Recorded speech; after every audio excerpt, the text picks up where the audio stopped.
I met a bloke on a conference once who sent a drawing to Blue Peter. It was their designer car of the future, and he sent them a drawing that was a car, and the only innovation was that you can have a shit while driving. And then he put shit goes down pipe, which becomes fuel. They must have looked at that and gone, what a maniac. I think that's a brilliant... I mean, I've driven a long way. I drove to Cornwall recently, and I would have loved... But I think he did it when he was about 9, and he must have thought, oh, I'm being driven to school, oh, I need the toilet, wouldn't it be good? But why hasn't that been done? What? Well, like Steve says, I've been in the same situation when you're driving and you go, oh, where's the service station? You see a sign saying 36 miles. So what? You're in agony. So you suggest pull your trousers down and shit down in the seat that's a toilet?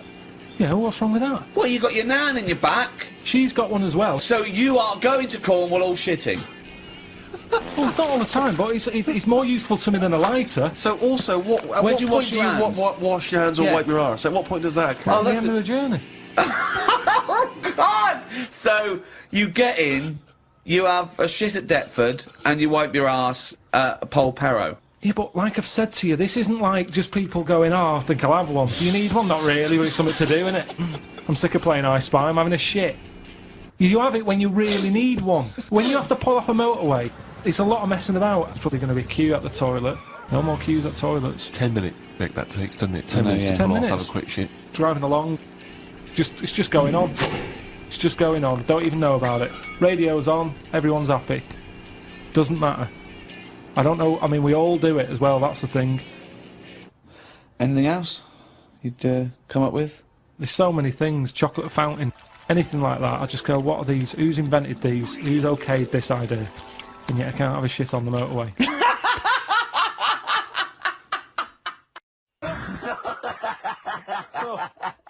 Oh dear, now this is quite a nice email from Paul. He says, let Karl know that I have a Chinese friend called Oi. Imagine the confusing and amusing situations we get into. We're out and about in busy Soho. Oi! Does his surname come here? Lightning wit from Karl. Wait till you're 30. Yeah, I know. Brilliant. Is that good? People love the webcam. I don't know what they're interested in, because all they get is a picture of Karl's big head. It's not a big, it's just round. Yeah. Oh. Got it right. Yeah. And we've still got Karl to take off my sock for 20 quid, okay? Let's do it now, let's just get it over with and do it now. Come on, Karl, let's get our cash out then, Nick. There's £10 right there. No, you don't owe him, because he owes you 10, so I just have to pay him 10. Okay. Yeah. So, go on then, just take... Not whilst co-player here. So they've had to shoot off. My suspicion is that, like the cow story, the worm story is not true. But and why would he get so sort of uppity about it? Well, Because it's not true. imagine if that wasn't the first time he'd done it. Imagine if he did that every single time he was with somebody for the first time and Robin was just met them. He will tell that story to anyone. But they do say there's no smoke without fire. Oh, Robin! I also told him... That's a fable. I also told him... I mean, one of the other contestants on the Fact Club, Celebrity Fact Club, is another one is Jono Coleman. Oh, we love Jono. Now, Jono, I don't know, you know Jono, he's that guy who does, he should be on TV, and I think he does a breakfast show on a rival station, doesn't he? He's happy, isn't he? He's so true, and he's a really nice bloke, Jono, but... It's funny because he does a breakfast show on Heart, which is wrecking his own. There's a bit of irony. Oh, I love Karl. Thanks, Karl. Do you know what I mean? Yeah, I love you. I can see where you're coming from. Yeah, that's good. I don't blame him, because, I mean, there is some cracking stuff on cable TV. There's some great stuff. But I was flipping through the other day, and on digital TV, you can see what other shows are on while you're watching something. I was flipping through, and there was one, and it was called... Now, when are you ever in the mood to watch a TV show called I Survived a 200-pound tumour? When was that on? Because... No, They're two people. They're two people. Conjoined twins. Yeah. Right, so these... they just happen to have a similar taste in clothes. Okay. Anyway, so they were doing alright, and it all went wrong when he crossed the road, got run over. The lad with two heads got run over. That's it. What? How is that Cheeky Freak of the Week? Just because he got my interest, and I kind of thought, why didn't he just look both ways?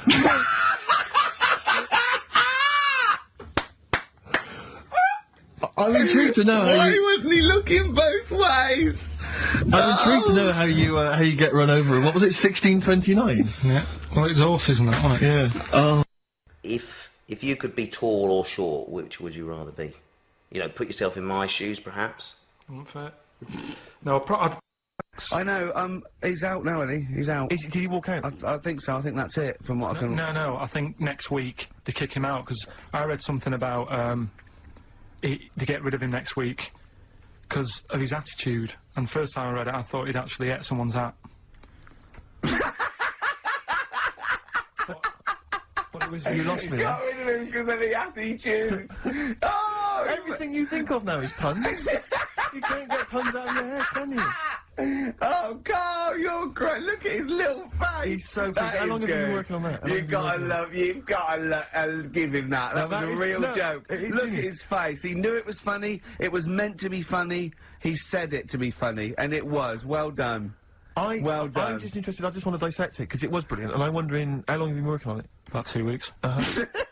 No, it's good stuff. It was worth the wait. This is more frothy. Liz Hurley lying low, apparently, at Elton John's house to try and avoid the press now that she's had a child. That's a good place to go to avoid the press. Exactly. Yeah, yeah, Elton John's house. Everyone seems to be friends with Elton John, don't they? Every celebrity's When friends did with... pop into Elton John's house? What is he running some sort Well, of... it was like when Robbie Williams was a drunkard and a drug addict, he went to Elton John's. Yeah, aid and who's in the other Elton fellow House. that went there as well? What someone had to, you know, to recuperate and shoulder to cry on? Is he giving out false passports? But I and, don't know like, if people have seen his moustaches? history. He's not the man of, you know, I mean, I know he's cleaned himself up now, but, you know, maybe that's it. Maybe he's got this kind of insight into how to deal with celebrity. Yeah. What do you think, I think it's just genuine mates with him. I think he's suppose just like so. a friendly I bloke. think she's been doing too much lying low in the first place. That's part of the problem, isn't it? High five, Carl. That was a genuine joke from Carl there. And he's so proud of himself. Look at his little face. Too much lying low. Oh. You realise that wasn't Dixon's policy then. Exactly. They don't At usually that shout moment. you tosser as you leave the as you leave the shop and walk down Camden High Street. They're not usually shouting you tosser. You should have took the offer of like the monthly payments they've got on at the moment. So, And it was a dark time. Well, it was for me because I work nights. Yeah. But you can just tweak it, like the fella who has done the pegs on the face, right? Yeah. His name's Gary Stretch Turner, right? Right. So you're sort of cheating already if he's got a stretchy head, right? but You are, right, you are one of the most stupid humans I've ever met. well, get me in the book. Yeah? Right, well, names some of the bands. Names of the bands. Niall. Go on. right. That's one of the bigger ones. What else is there? There's a woman who's had a breast insured for 150 grand. Right. Okay. Okay, Any more what? information there? What? Third party fire and theft? Don't know, it had a picture of her with them, like, you know, out. I just thought, yeah, he should get them covered. He's done another real joke! Brilliant, that's a proper joke. He's done, look at his little face, he smiles. I'd like to see you on one of the sort of TV panel games. If they could bring back sort of celebrity squares, Yeah. it'd be amazing as the centre square. Oh, that would be Wouldn't that be incredible. extraordinary? Sorry, does Barbara want her face being there? No, I'm just saying if that's what she's into, then I don't She's mind dead. popping... She's dead, yeah. So, Isn't she? Isn't she? I don't think she Just is. be careful, because you can't libel the dead, so I want to make sure she's dead before we start saying horrendous things. But I don't know, I don't think she is dead. I'm almost certain No. she's not. I don't think so. No, she's not. Phone, is Barbara Carlton dead? 08700 800 1234. I'll have to get Chris in. So listen, right? Yeah. Yeah, and I reckon on the day before, I'd do a lot of things in my left arm. Give it like a big day out. Juggle. Get it to do lots of things. Yeah. Do something. I mean, if everyone followed this example in the world and put the left arm in the air permanently, we wouldn't really get very far, would we? Oh, it'd be a nightmare for cab drivers. You'd be flagging them down. There's loads of questions coming for you, Karl. Karl Pilkington. It was like, don't walk through a river that's full of snakes because Good work, good advice. if you've got a kid in the car or in the house, turn your radio down if you don't want them to hear stuff like this. But yeah, they go for your tackle. Why? I don't know, they just do. They think it's another little snake. Maybe. With swollen With cheeks. earrings. With earrings, yeah. So, Or an anaconda in my case. With one eye. Put new grout in, they look as good as new. Thanks, Anyway, time for the news. He knows the format of 5 Live. Thank you, Carl. Bye-bye. No, I think we came second. This really tarty girl who did Madonna like a virgin, and I thought, yeah, right. Like you are. She was a right ropey little woman. But So great. right, look at it like this. Jesus. Look, I see it all the time now. Go on. You go, where are you going to someone? And they go, I'm going to Dorset. Hey. Oh, aye, what road are you taking? Dunno, just pop on the sat-nav. Now, that's a start, isn't it? Okay. Let's act that out with me, okay? I'm going away for the weekend, Carl. Are you? Yeah. Where are you going? Dorset. Oh, yeah. Are you getting there? Car. Oh, right, yeah, well, which way are you going? Dunno, why do you want to know? Oh, just making a friendly chat. Just, you know, I'm interested in geography. Which way are you going? Well, I don't know really. I've got a sat nav in my car, and I'm getting there. And what do you mean? What? Bit easy, isn't it? Well, I'm not a pigeon. I don't. Oh, you got an A to Z. Well, yeah, but it's on a computer. The A to Z. What's the difference between looking at an A to Z and? Bit lazy, though. Not really. No. Why? Why is it any different that I've got it computerized so I can go along? A to Z's a bit dangerous, isn't it? It's a bit. Don't go to A to Z when you're driving along. Clive, who are you talking to? Because we need to hit the road. We need to get going. What is this? This fucking idiot who wants to know what road I'm taking, which is a fucking boring thing to ask. Anyway. Sorry, who is this twat? Because we really got to get going. He's a fucking dickhead. I think he's an A to Z salesman by the. I mean, just tell him we're using the sat nav because it's the quickest, most efficient way to do it. It's the quickest, most efficient way of doing it. No, but look what's happened. Who the fuck are you? Would Columbus found America if he'd had a sat nav? Yes. No, he wouldn't. He'd have put in America and he would have taken it to He wouldn't. America. He only found it because he got lost. Now, if everybody just goes... Hold on. How would an undiscovered country be on a sat-nav? No. Go on. But I just What's mean... the difference between the sat-nav and the map in that regard? Because I've found some lovely little cafes on roads I've never been on. And I've instantly gone from finding a continent to a little cafe. I love that. Little greasy spoon. I am off to discover the unknown world. Where are you going? Well, I don't know yet. It's the unknown world. What are you taking? Just a boat, all lazy swim, you cunt. I love the fact that he's so Luddite now, he's annoyed at the sat-nav. I mean, you'd have probably given Columbus a hard time. Oh, got a compass. Don't you know where north is, you twat? I just think there's something in being lost. I never feel lost. I just think, oh, I've had a diversion. Because you find new things. I'm forever going Meanwhile, down... Suzanne's asking the French peasant where the... Just think, you know, Columbus... All right, what's the most interesting thing you found when lost? Like I say, they normally... I found a shop that was like a fancy dress shop. Amazing. Do you need fancy dress stuff? Dressed You up never as go out. Columbus, You never went and go bought a out. sat-nav, went to Dorset for the weekend. You never go out. Why do you need a fancy dress shop? That sounds like the one thing you would hate is fancy dress. Yeah, but I like looking at the... they have like a space helmet in there. Right, so you found a fancy dress shop.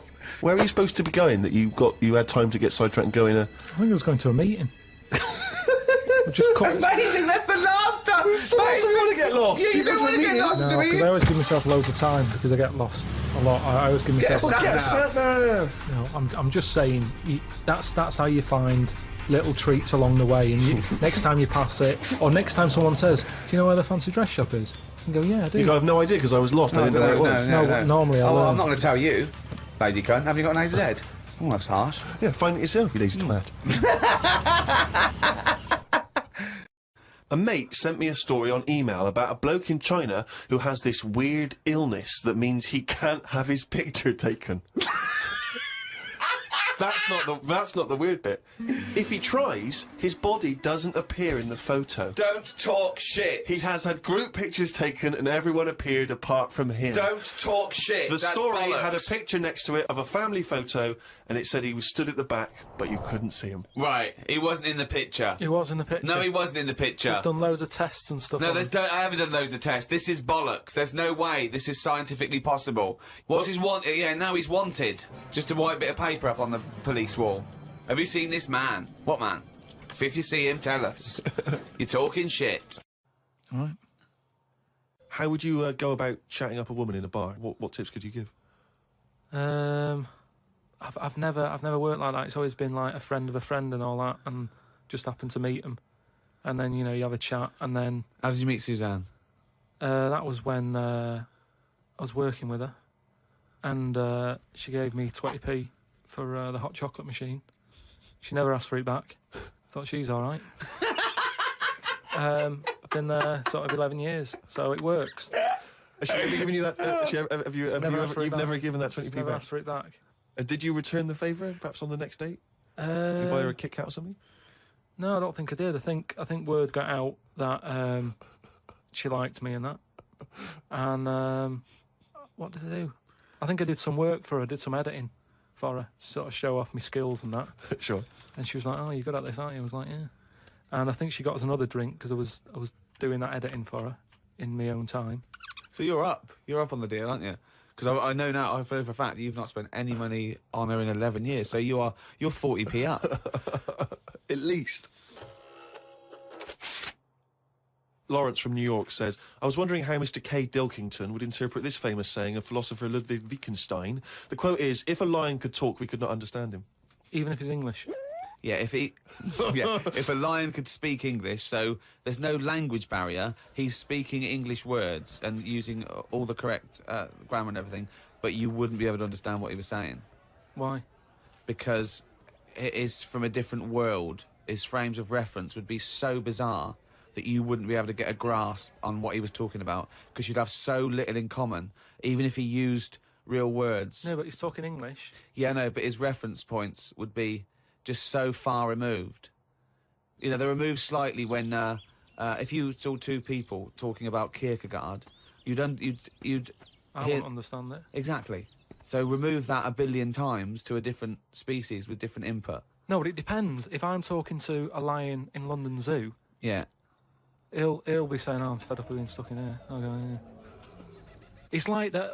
It depends what his background is. I mean, there's some people who might have lived down the road from me, but have a totally different life. Absolutely.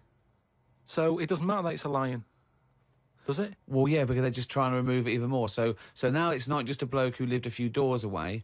Now it's not even a bloke. Now it's not even... Yeah, but I'd pick something smaller, or something, a worm without a mouth. I'd go, definitely not. What? Definitely not what? I wouldn't be having a chat with it. I just think that a worm that's underground, what's it got to offer me? It's blind and it hasn't got a mouth. It's not going to be a good day out with it, is what I'm saying. It's not going to have that much to say to me, even if it's English. Right? Even if it's And how can you tell if a worm is English? Does it wear a very tiny bowler hat? Oh, Christ. But do you understand? What about a jellyfish? No, you see, I think that's where you can say you wouldn't be able to have a good chat with them, because to me, the sea might as well be another world. Yeah. Right? Yeah. In a way, I think the fish sort of have more rights than us. What do you mean? Just because when whoever made the world, right? Yeah.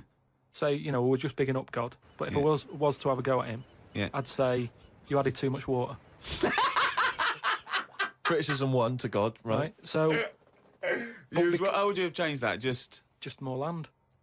Fair enough. Now, why have fish got more rights than us? Because there's loads of them, and when you look at the amount of sea on the world, right? There's loads of that. You only have to I was in Malaga the other week, right? And you look in the sea, there's loads of different fish, and that's just in 8-foot water. If you go miles out, there's all sorts of weird fish, isn't there, with lights on them and everything. So, and there's just millions of different types. yeah. Yeah. Now, but why does that mean they've got more rights than us? Just because I think, rights come in numbers, don't they? If you know what I mean. Like, if there's one of you shouting, people go, "Oh, he's an idiot, shut up," whatever. If there's loads of you shouting, they go, "Oh, best listen to him, see what they've got to say." Right. And that's what I mean about fish. Yeah. There's loads of fish. Right. So... But they're not really making their voices heard, though, are they, Carl? Yeah. I know, because they're underwater. But what I mean is, I don't know what I mean.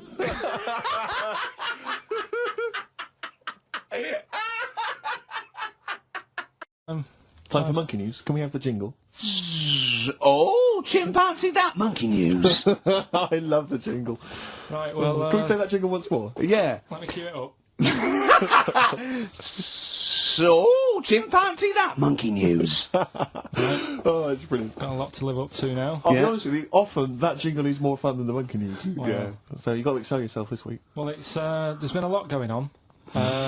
In the monkey world? Yeah, I was looking at the Guinness Book of Records that we bought last week. What you bought? What that I bought. Yeah. Is it still wet? I was cleaning the tea off it. I was having a little read through, and there was some monkey stuff in there. There was this isn't the actual story. I'm just telling you what it's like looking up monkey news all week. It's like behind the scenes. It's like the making of monkey news, which is actually available on DVD. Exactly. It's 12 minutes unseen footage, just the making of monkey news, which is my favourite bit in a way. If you enjoy monkey news, see how it happens. See, from conception to. It's all put together. Yeah, go on. Yeah. What's a typical monkey news day? Well, there was some stuff about a monkey in the Guinness Book of Records. I think it had the record for asking for a cup of coffee in 23 different ways. I don't know what to say. Oh. That's good. Just to show the monkey news is getting bigger and people are covering it. Donald McIntyre, he was on BBC. Yeah. On Monday. He was on Channel 5, wasn't he? No, he hasn't moved over yet. This is something that he did for the BBC. Right. So that was pretty good. That was about well, it wasn't good. It was pretty sad, really. What? He was doing this thing. Do you know, like last week we were doing Cheap as Chimps? Yeah.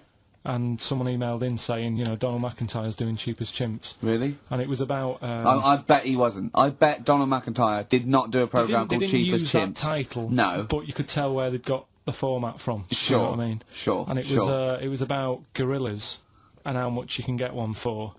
But the problem was, because they're that pricey, they were sort of...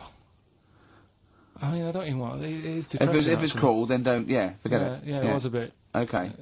You know what I mean, could I just say, in the making of monkey news and Cheap as Chimps, not anyone no one's harmed. No monkey's harmed. No. Go on. All right. Well, anyway, today's story was emailed in. So you didn't even do anything towards it? So when you say I've been working on monkey news, what, you printed that out? So is the making of monkey news you checking your email? Well, Brilliant. no, I'm always looking at different options, how much is going on. This is what makes me laugh, when he says he's really busy. Yeah. I'm doing other stuff and that. I'm doing other stuff. People are sending in monkey news. Yeah. Yeah. You get an email. Is it check from it out. Reuters? Well, listen, it's from Steve. Okay. Right? Now, what it is this monkey, right? Yeah. Don't know where it was. But there's a bit before the monkey anyway, right? Jeez. No, listen. Shoot me. Right? It's a bank. There's this bank, right? Busy bank. Normal day, everything's going normal, right? Busy bank, people going in, doing what they do, seeing about mortgages and stuff. Yeah. Everything's normal, everyone's happy, right? Yeah. So anyway, it's quite busy one day. Fella comes in with a gun and a balaclava on. Up to no good. Right, I'll tell you now, Carl. If this fella turns out to be any ape or monkey-related species, you're never doing this again. I'd never... so just, if you want to finish it, it's at your own risk. But if this fella who robbed the bank turns out to be a chimpanzee, that's the end of monkey news. All right. Okay, let's hear the end. It's a lovely day in a lovely bank. Everyone's happy. Everything's normal. A man comes in the balaclava. Man comes in. Is it a man? Starts waving a gun around. Shut up, Rick. Let him finish the story. Starts waving a gun around. Yeah. Right? Up to no good. So everyone's thinking, oh God, wish he didn't come in here. It's not going to be a good day. How tall is the man? Shut up. Let's hear it. Everything, oh God, and he's telling everyone to get down on the floor. Yep. In what? In English? In English? Yeah. In English? So. Yeah. So everyone's panicking. Everyone's getting on the floor, thinking, this is it. This is, it's all over. Yeah. Just when you think, It's all bad news. Yeah. It's all bad news. Doors swing open. Little monkey wanders in. God, it's worse. Shut up, Rick. Little monkey wanders in, right? The robber's like, what's going on here? He's telling it to get down on the floor. I don't think it was taking any notice. No, right? it was just busy asking for coffee. It runs in. I don't know if it was kind of withdrawal or deposit or whatever. It wanders in, right? Goes up to the robber. Where did it come from? Shut up. Will you let him finish the story and then ask questions? That's only fair. Okay. Wanders in. Runs up to the fellow with the gun. Takes the gun and the bag of money off him. Everyone's like, yay, we've been saved. Then the monkey starts backing out with the gun and the money. Shut up! see you later. Sit down and I'm not having this. And Here's the end of the story. It does a runner with the money and the gun. No one's seen it since. You are an idiot. I mean, you have said some stupid things in your time. What are you talking about? It's a story that happened. No!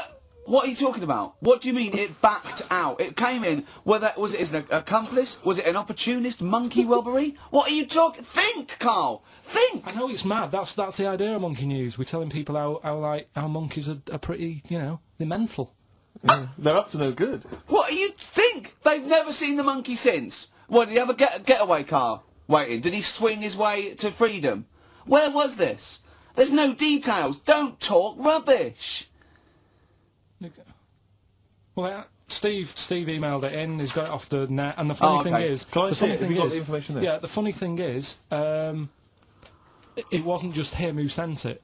I had that a couple of times. So a few people obviously read the story and said, you know, that'll be good for Monkey News. It doesn't say anymore. It doesn't say if he went off to Spain. It doesn't say, you know, if he's on Crime Watch. Yeah. It doesn't say any of that. It's just saying that's what he did. That's the story. And that's what Monkey News is about. I've heard that they're making a movie version with Phil Collins.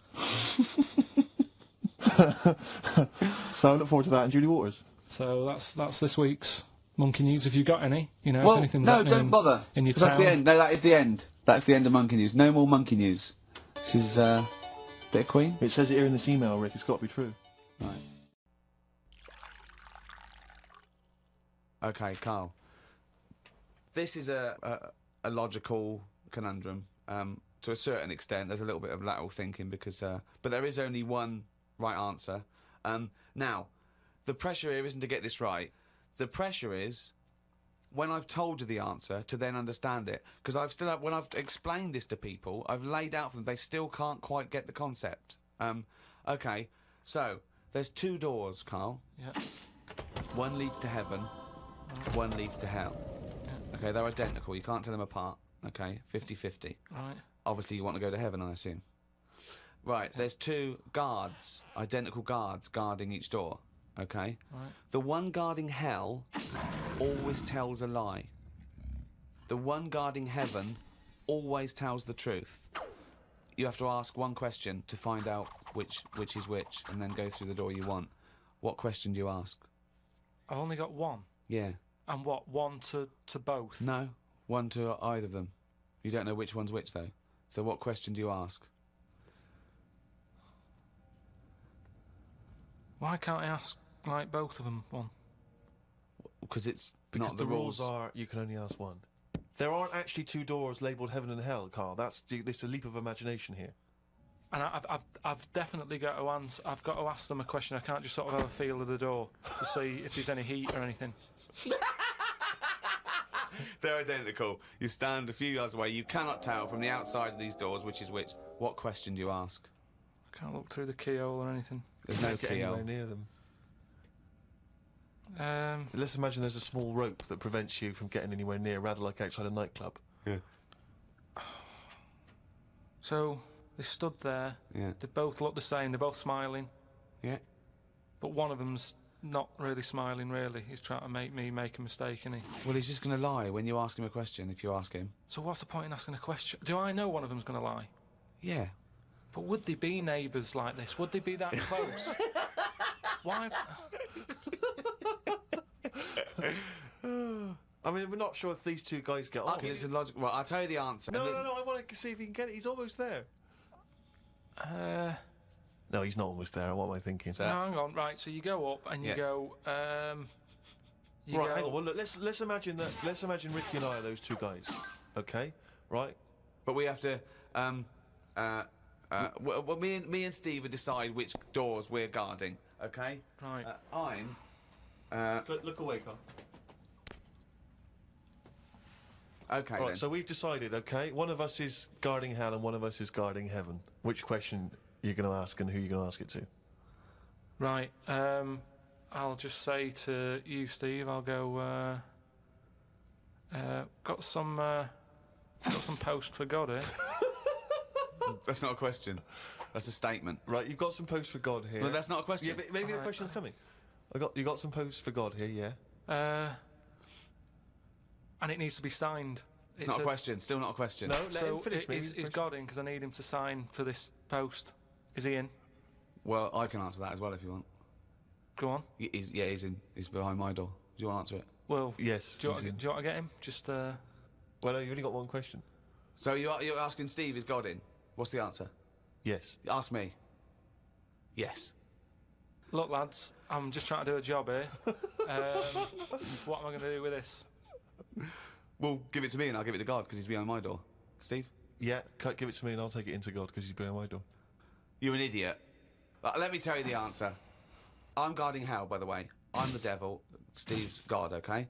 So you asked me what Steve would say if you asked him what door he was guarding, and I'm going to lie. I know he'd say heaven because he'd tell the truth, but I'm lying, so he'd say hell. So the question is, if I was to ask the other one what door he was guarding, what would he say? And whatever the person answers is the door they're guarding. Steve, what door are you looking after? Well, heaven. Yeah. Why should I believe you? Because you don't know. No, that doesn't work. Because you asked me the same, and I'd say heaven as well. Right. So who do I believe? This is where you use your gut feeling, though, isn't it? This is what life's.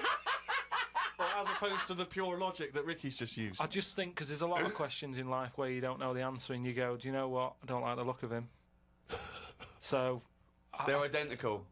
Yeah, but they're still identical twins. You always get a little snidey one.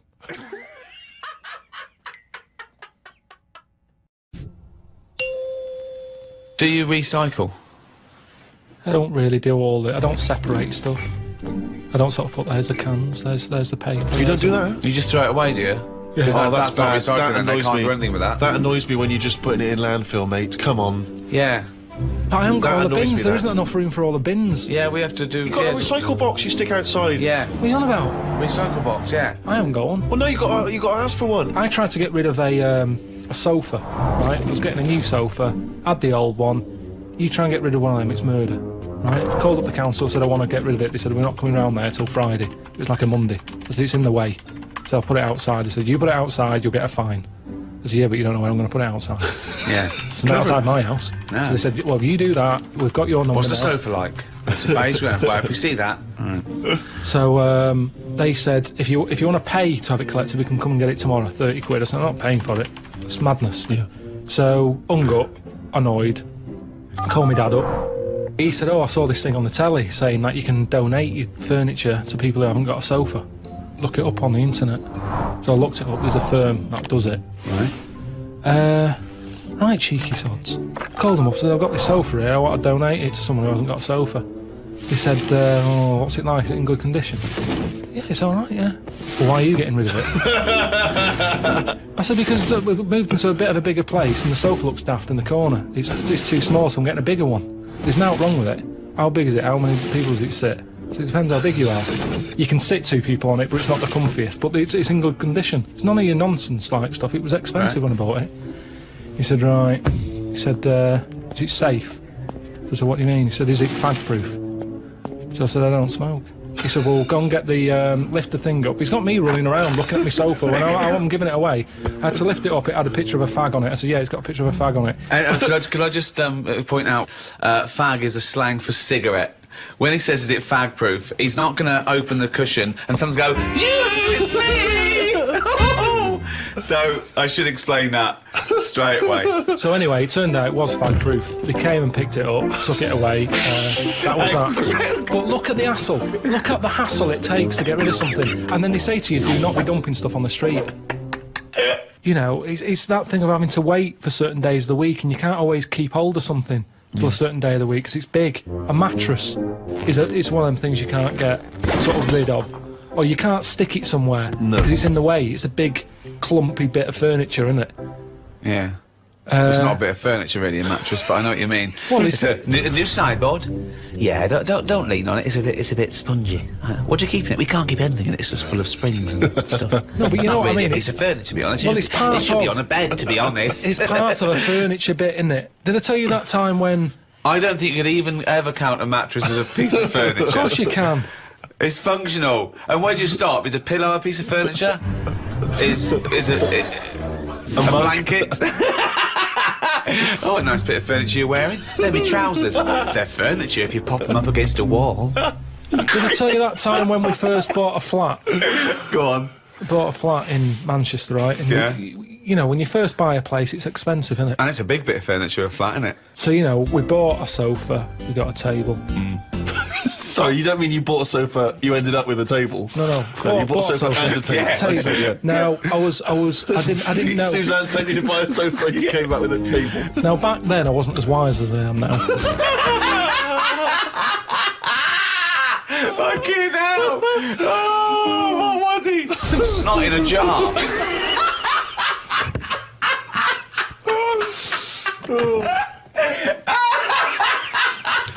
Can I just apologise to any slot in a jar that's listening and was offended by that comment? All right. So I ordered a bed. I ordered a bed. Yeah. It turned up. Oh, well done. Fucking hell, that's a big treat. I thought. It went down shit creek this That's not time. the end of the story, is it? No. So I thought I'm gonna get this in the bedroom, set it all up. Suzanne comes home from work, the bed's done, she'll be well happy. Yeah. So I get it all up there in the lift and what have you. It seems like I'm missing something here. Put it together, no mattress. How would you not notice there was no mattress? No, just because it's like, you know, I'm thinking, yeah, I've got all the screws, I've got the slats for that at the bottom, there's the post and that. So put it together. Where's going, the right. softy, spongy bit of furniture that usually sits on top of the more rigid bit of furniture? So I called them up and said, there's no mattress with it. He said, no, it's not part of it. So what do you mean it's not part of it? A bed isn't a bed without a mattress. It's a climbing frame, right? So they said, you know, you can buy one. We have got them in for that thing. But it was like 400 odd quid.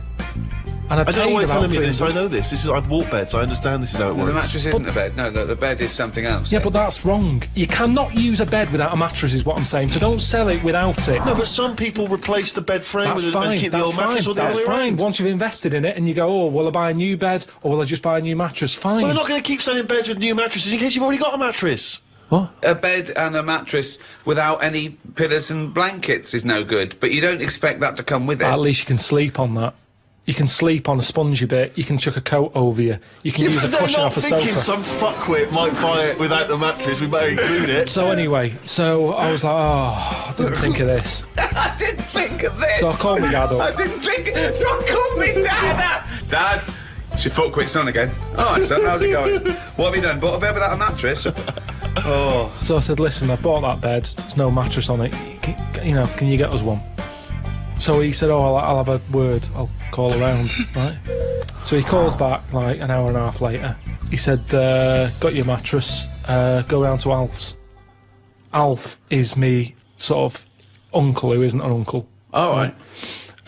He's the one who I've told you about who had two tellies, one that worked picture-wise, one that worked on the sound.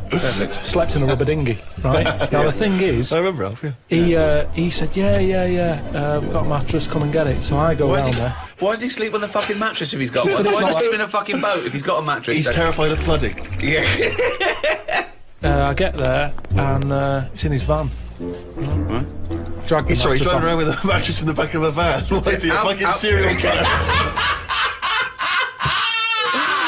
Fucking hell. So I thought Suzanne's going to be happy. Dragged it out of the van, chucked it in the car. Thought she won't even know. Do you know what I mean? So I dragged that back. You know, am I going to make its rush hour by this point? You know, she's going to get home. Anyway, get home, drag it into the lift and what have you. Drag it up, drag it into the bedroom, stick Don't it on, prostitute falls off it. sheet on it and that. Suzanne comes in. She goes, "What is that smell?" So I said, "What?" She said, "It's like oil and diesel." But hold on, why didn't you smell it? No, it doesn't make sense. I think I just sort of got used to, maybe because I got in the back of the van, smelt that, thought that's in the van, then I got used to that smell. Yeah. It's in the back of my car, folded up. I'm concentrating on trying to get this bed made before she gets in. Sure. So anyway, she's going, "What is it?" I said, "I've got this off Alf." She said, "We can't have that." She said, "You know, it's a new flat, nice clean flat and everything. We've got this old thing that stinks. Get rid of it." It was murder getting rid of that. And I had to tip it. I went round the back of some supermarket and left it there. Because you call Fly around... tipping. Illegal fly tipping. Well, no, because I think it's illegal and bad when you're chucking it out, say at a bus stop or somewhere on a high street or something, and people are going, "That looks a mess." I chucked it near the bins at a supermarket. I'd gone out of my way. I thought, where is this not going to be offensive? Why couldn't you just go in the tip? I think I did try the tip. Oh no, there was a massive queue. There was a massive queue. Laziness, Rick, sorry. Queue at the tip? A massive queue. I Where remember was it this? now. Oh, Stretford. laziness then. Stretford, that Why one. I is there remember. a queue for the tip? Don't know. I remember, yeah. I remember driving past it and I haven't got time for that. And that's... So don't go on about you couldn't get rid of it. It's because you couldn't be asked to queue up, you lazy bastard. Couldn't get rid of it. What was he thinking? Why was he panicking? One, why did he get a bed without a mattress? Two, why does he call his dad to get him out of mattress-related problems? His dad goes to Alf's got one in the back of a dirty old fucking van. Oh, wait, that should be alright. No, but the thing is, what I'm saying is, when I was in that bed shop and I'm going, oh yeah, good bed, I'm sitting on it, I'm sitting on a mattress with it. At no point did he say, now, have you thought about what sort of mattress you want? Have you got orthopaedic problems or whatever? That didn't come up. He said, there's your order, there's your address. I'm not a bed man, I go to the bed man to get bed advice. In the same way, same problem here. I've had work done recently with Dad, what? How to get rid of a body? Let me call Alf.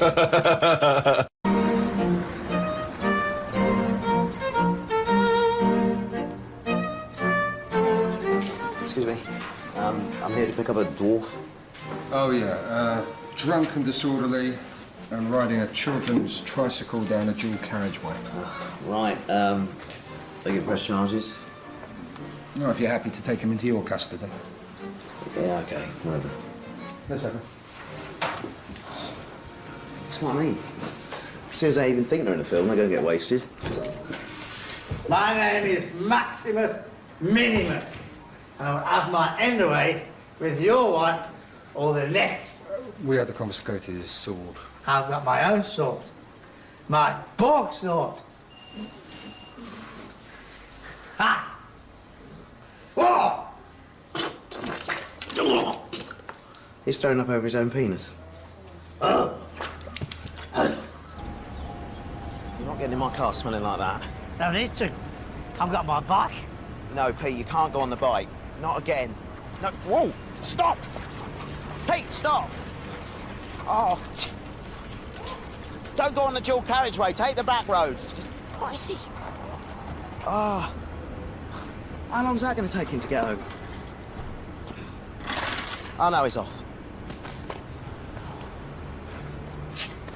Look, he's just flailing like a dung beetle. Oh, it's pathetic. And don't worry, I don't say, oh, it's really bad. Just think she's 98. Let her have a nice rest of the life. Yeah.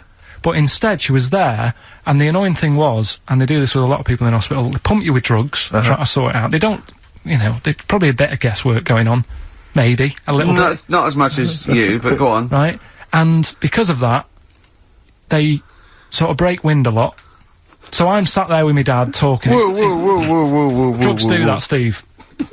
I'm sure if there's a doctor listening or a nurse, they will clarify that if they pump you with all sorts of stuff, it wants to come out.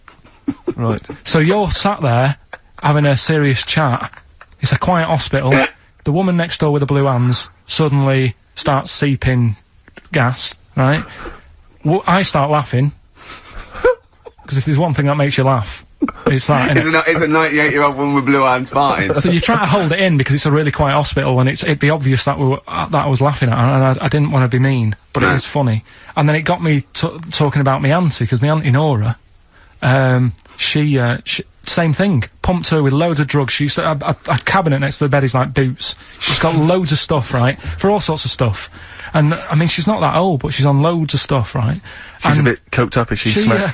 She called up my mum once. And, yeah, you told us this. Go on, tell it again. And she said, "Oh, how are you doing?" And that. She said, "All right." Bit worried though. My mum said, "Why? What's up?" She said, "I've been breaking wind." So she goes, "Well, yeah." She says, "No, but this one is going on and on and on."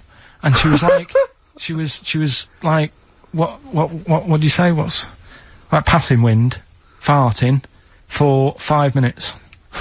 one thing, not like, trumping and then nothing. Yeah. Continuous drone of a fart. Yeah. I don't think she had. How big was she? She must be the size of a barn. No, she's not that big. She's, she's good for her age. No, Quite but I mean, quite slim. No, It's but just- farting for 5 minutes. Where's all the gas? Was she circular breathing? Was she sucking it in with her mouth? It was just, I don't know that much about it. But she called up my mum. About 2.5 minutes in. Could you hear it in the background? 2.5 minutes? minutes in! 2.5 minutes in, she called me mum up, and it went on for a further 2.5 minutes. Oh. And she just stayed on the phone, did she? Where The whole was- time, going, well- can you hear that? Well, Did she hold the phone next to her ass? Listen to that. She was off the I'm ground. trying to work a tune down. she was actually hovering. She was 4 foot off the ground when they found her, the ambulance men. The cat's dead. Don't light a match! Don't light that cigarette! Yeah, it's like that advert. The kids come home from school, switch on the light. Yeah! There they see Granny Yeah. hovering, turn the light on. Be careful if you have an elderly woman at home. Yeah. Drugs make you fart. so it was last week when there was a little bit of confusion over the one for Holly Valance. Of right? course. I don't think it was confusion, I think it was your error. No, it wasn't. And it because- was Holy Valance, and you meant Pelmet. Then One. Becky, who called up that time and said, "Oh, if you're getting mistaken with Pelmet," right? She sent me an email in a week saying, "I've done a bit of research. It was my fault. I've made an error. Yeah. It is a Valance." Okay. And I know about Valances, as I told you last week. At the very end, me auntie loves them. Yeah. Right? She makes them. She started off just like putting them on top of the sort of window around the curtain. And then she thought, oh, I can do more with this. Yes. And she had a little coffee table that had magazines underneath, and she said, I'm sick of seeing them magazines when I'm sat down. She sounds like a Pilkington. So, I'm sick of seeing them magazines when I sit down! so she put a Valance round the table. Yeah! She just got balances around everything now. Yeah. Then, next step, she tapes everything. She never actually watches telly, she tapes it all. Because she gets sick of listening to the adverts and that. Yeah. So she tapes everything, so she's got loads of videotapes and that. And the video used to get on her nerves. When she was watching a film, she'd see the clock changing. Oh. And it distracted her from the film, so she put a Valance round that. Yeah. That's genius! Yeah. So, That is really... Or is it mental? I Only don't Mrs. know. Einstein can tell I us. don't know. She's even made a little, Jack Russell look like a hovercraft. Yeah. if you It's stand still, great. that's So it. everything's got a balance. If you go round and you stand still for too long, the chances are you'll get She'll a put a Valance around your head. Yeah. This is this is Auntie Who? And Nora. And this is the one that farted for 5 minutes. She did. Lest our listeners forget. Lest we farted forget. for 5 minutes, called his mum, saying I'm farting. 2 minutes into the fart. She said about 2.5 minutes in. Yeah. God. She said I'm about 2.5 minutes Well, into my the fart. mum said, how long's it been going on for? She said, well, it was about 2.5 minutes before I called you. Yeah. And then it went on for a further 2.5 minutes or something. And, then it stopped. And, She couldn't time it because there was a Valance over the clock. Yeah, she Because it used to couldn't annoy time her it, when she was yeah. on the phone that you put her off seeing the So time. it was She was guessing it was 5 minutes. This was one consistent fart. yeah. I mean, it wasn't making a noise, it was just... Oh, it wasn't making a noise. Just gas. Right, endless gas. So, there you That's go. fantastic. I'm so Well, sorry. it's like, right, listen, when I was a kid, right, and it's alright for you to go into women's toilets when you're a kid, it's like, oh, it's a bit cute, right, as long as you're not, like, over 15 or something, right? Right. But when I was a kid, I went into a toilet, and women, when they use their little cubicles, they don't shut the door. Some of them just sit down on the toilet, Yeah. right, and you see everything, and, no, seriously, that's probably one of the first times I saw, like, a woman. Yeah. That, right, and my Auntie Nora when she was staying over. What happened with your Auntie Nora? She was, she's into wearing caftans.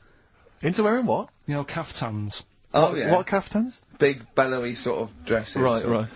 And, yeah, I used to sit on the floor at home in front of the telly. Sure. She was on the chair behind. Yeah. She did a bit of a, sort of a Sharon Stone scene. Oh, God. Yeah. Did you see it? There was no underwear? No. What age were you? What was it like? What age were you? It was like a ripped tennis ball. What? Right, we're off air. We're off air. Either that or put this one in for the Sonys. Yeah, no, because I read it and kind of started having sort of memories of Auntie Nora again. Yeah. Because she used to always, like, Now, Auntie Nora is the woman Who farted for 5 minutes. She had wind for 5 minutes. Sure. Yeah. But she also, she used to say, oh, Karl, rub me back. Right. And, with her being quite old, it was all sort of mouldy and warty.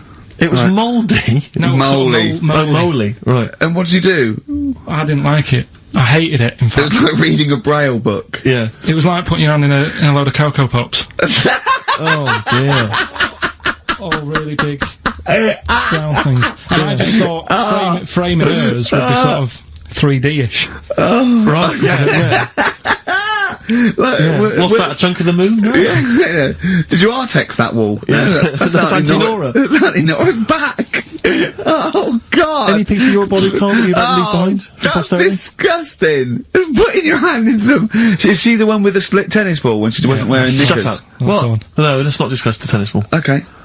So she used to get you to sort of knead her dough on her back. God, this is really bad. But like, what would she with her dress or whatever? Or she wore those sort of squid-looking things. Like sorry, what? What? Those squid-looking. Hey, Auntie Nora, coupling octopuses. What are you talking about? What do you mean? It's like a nightgown type thing. But what's squid got to do with it? Because they sort of look like a squid around the edge. Oh, I know, frilly things. Yeah. And she just said, I'm aching there. Oh. She was never well. She was never. Do you know what I mean? She's always has something wrong with her. I don't ask her how she is. It's just like she's not going to be all right. Did she have wind when you were sort of neat? It must have been like playing an accordion. Yeah, get a little tune going. Wow. Oh, who's your auntie with the tattoos?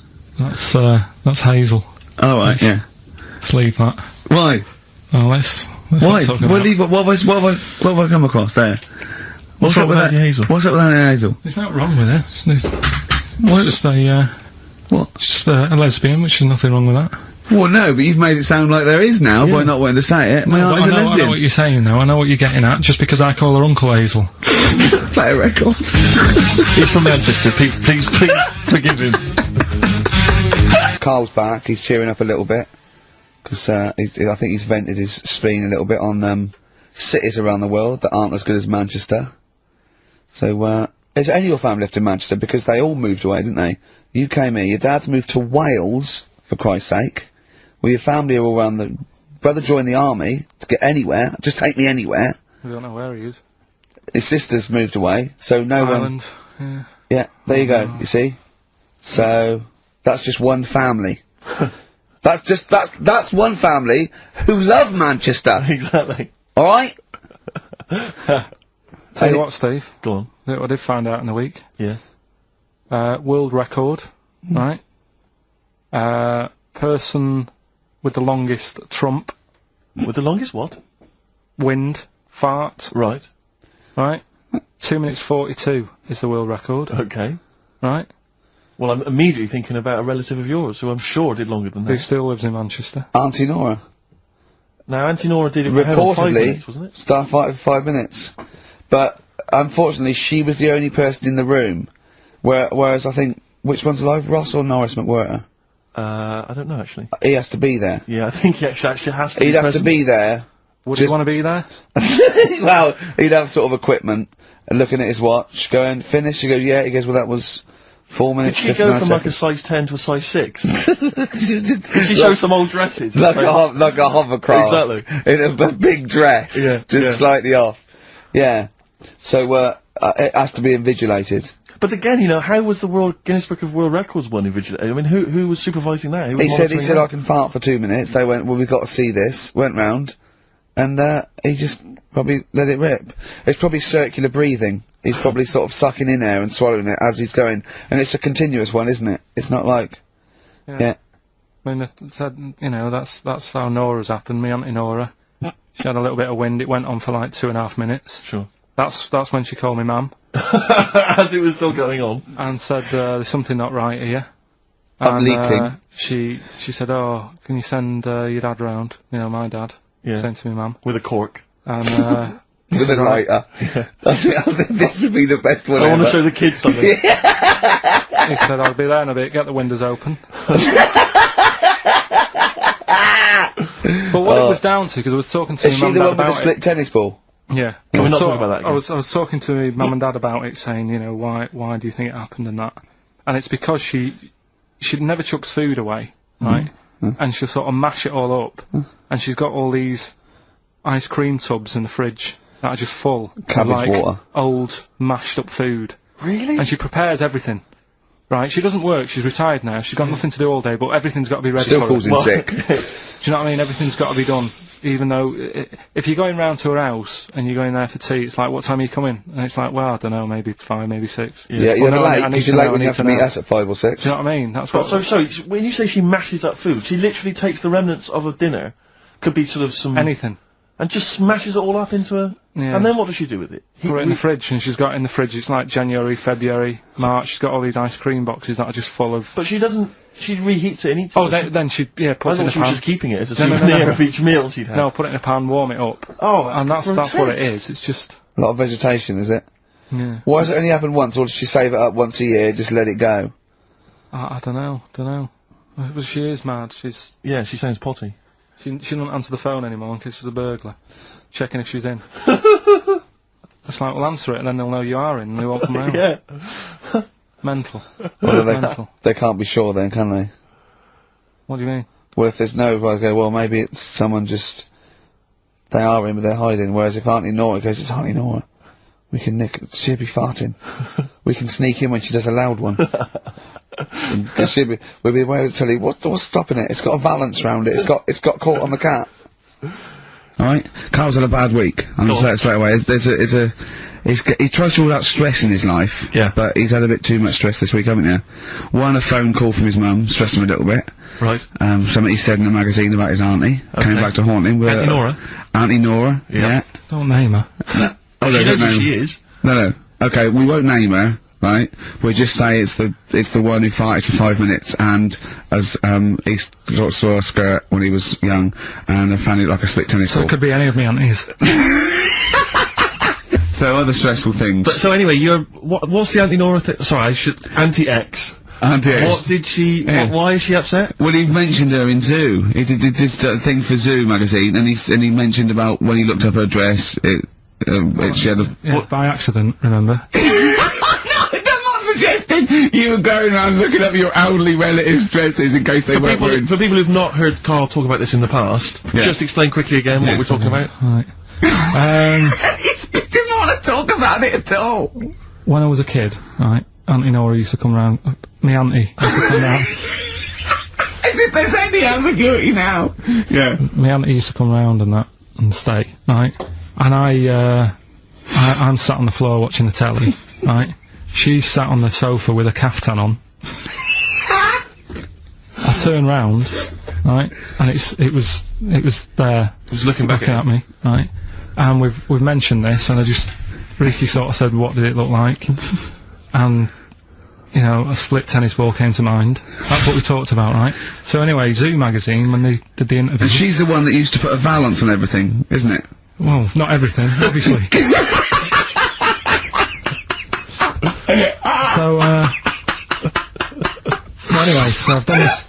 So you did interview in Zoo? Yeah, and like they said, you know, again, it was like, you know, do you plan stuff and do you worry about stuff when, after you've done the show, you're worried you've upset anyone? And, you know, I was saying, really, I forget people are listening. And, you know, we're just having a chat with mates and that. I said, but now and again, I do worry, when I'm on my way home from the show and that, and I'm thinking about what we've talked about. And I was saying, you know, the Auntie Nora incident.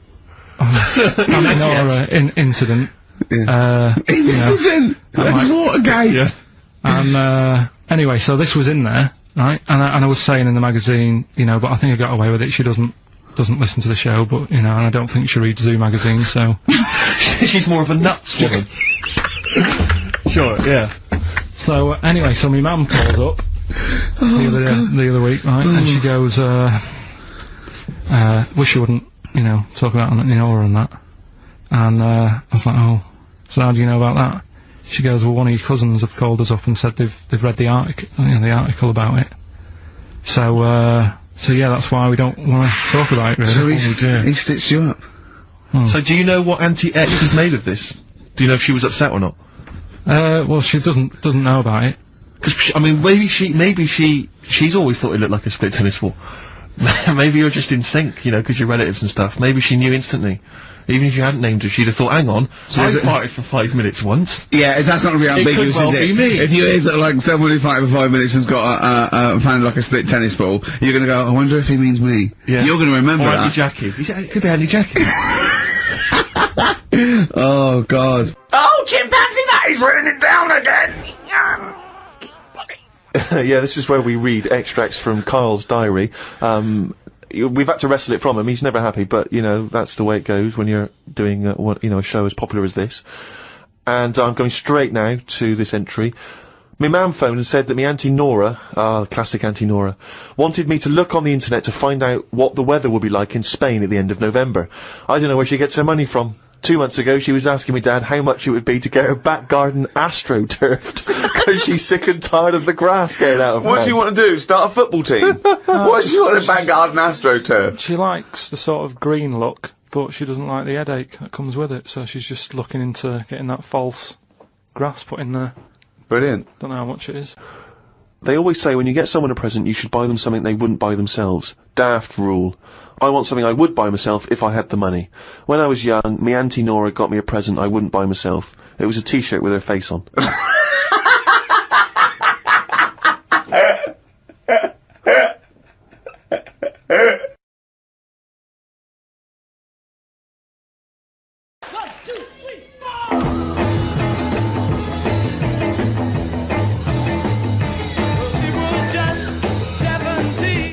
Well, she was just 17, well, you know what I mean. The way she looked was way beyond compare.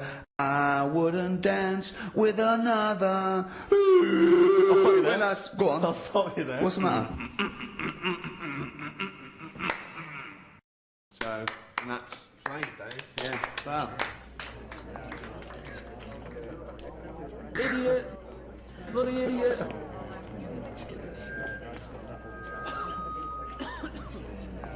Oh, Uncle Ricky, do the little dance. Oh, go on, then. 1, 2, 3, 4!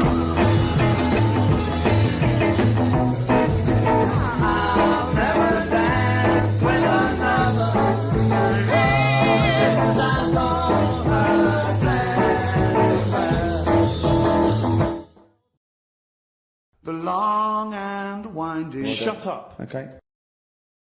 Yeah. I sort of fused Flashdance with MC Hammer shit.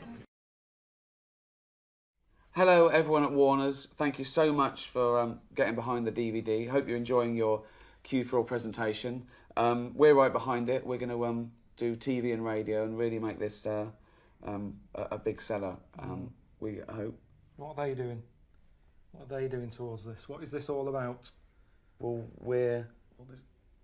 What do you mean presentation? Why are they having all this? Well, we're motivating them to sort of go We out and shouldn't sell need it. motivating, it's the job. They're either good at the job or they're not. If they're not, get rid of them. Right. I mean, Alan Sugar doesn't piss about like this. If someone's weak, he kicks them out early. Why are we having a little presentation?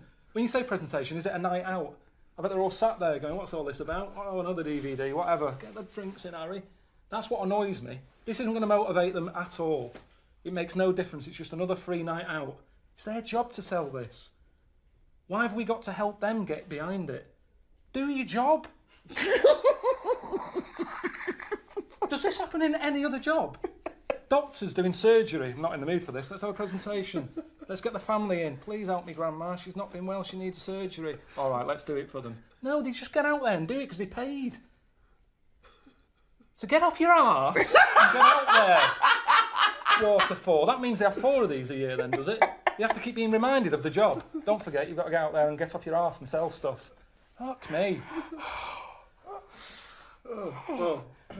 So thanks very much.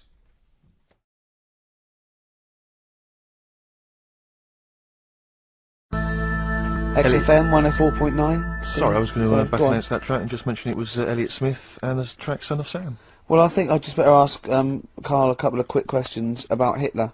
Then we can get on with our lives. Okay, yeah, we can tick that particular box. Yeah, put that. Yeah. Okay, Karl. Put that particular dictator to bed. It's week 3 of his education. You've nailed Rasputin and Che Guevara. I don't want to lose complete sight of those. I'll maybe ask you a couple of those in the week just to so you keep your mind on it. But Hitler. Tell us the story. What have you learnt? Do you want to ask some questions? No, not really. Just sum it up in a minute. What do you Can't think? do it in a minute. Well, can I ask some questions then? Where was he born? Austria. Tell us about his early life. Right, he was a young lad. Brilliant. What in his early life? Okay. Yeah. What's the name? His mum was his dad's second cousin, which is a bit weird. Yeah. That is weird. They had 5 kids. He's going, yeah, it's usually first cousin where I come from. Oh, that's unfair, isn't it? There's no need for that. There was 5 kids, but only 2 of them, including Hitler, including him and his sister survived. The others died at an early age. Okay. Right. Anyway, so they grew up, and the mum died and the dad died and that, and he thought, oh, what am I going to do?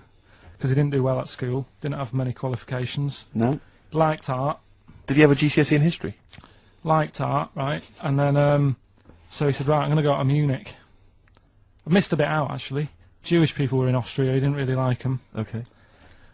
He thought they got, you know, special treatments and stuff, and just didn't like them. So he went to Munich, and he joined the army. Right. Yeah? Yeah. And he was in the army, and he got injured. Right. So he went to hospital, and whilst he was in hospital, the World War One ended, and he was like, "Oh God, I want to." I was enjoying that. Yeah, well, you know. So don't, because you're breaking the concentration. Yeah. Sorry. I'm not even sure I want to join in on this one, just in case. Okay. Right, go on. Right. So he was in hospital. World War War in hospital. It gets a bit better. He's never that fit though. He's one of these blokes who was always ill. That was on something like 30 tablets a day or something. Comes out of there, joins some other army. Right. God, you know, I knew it all this morning.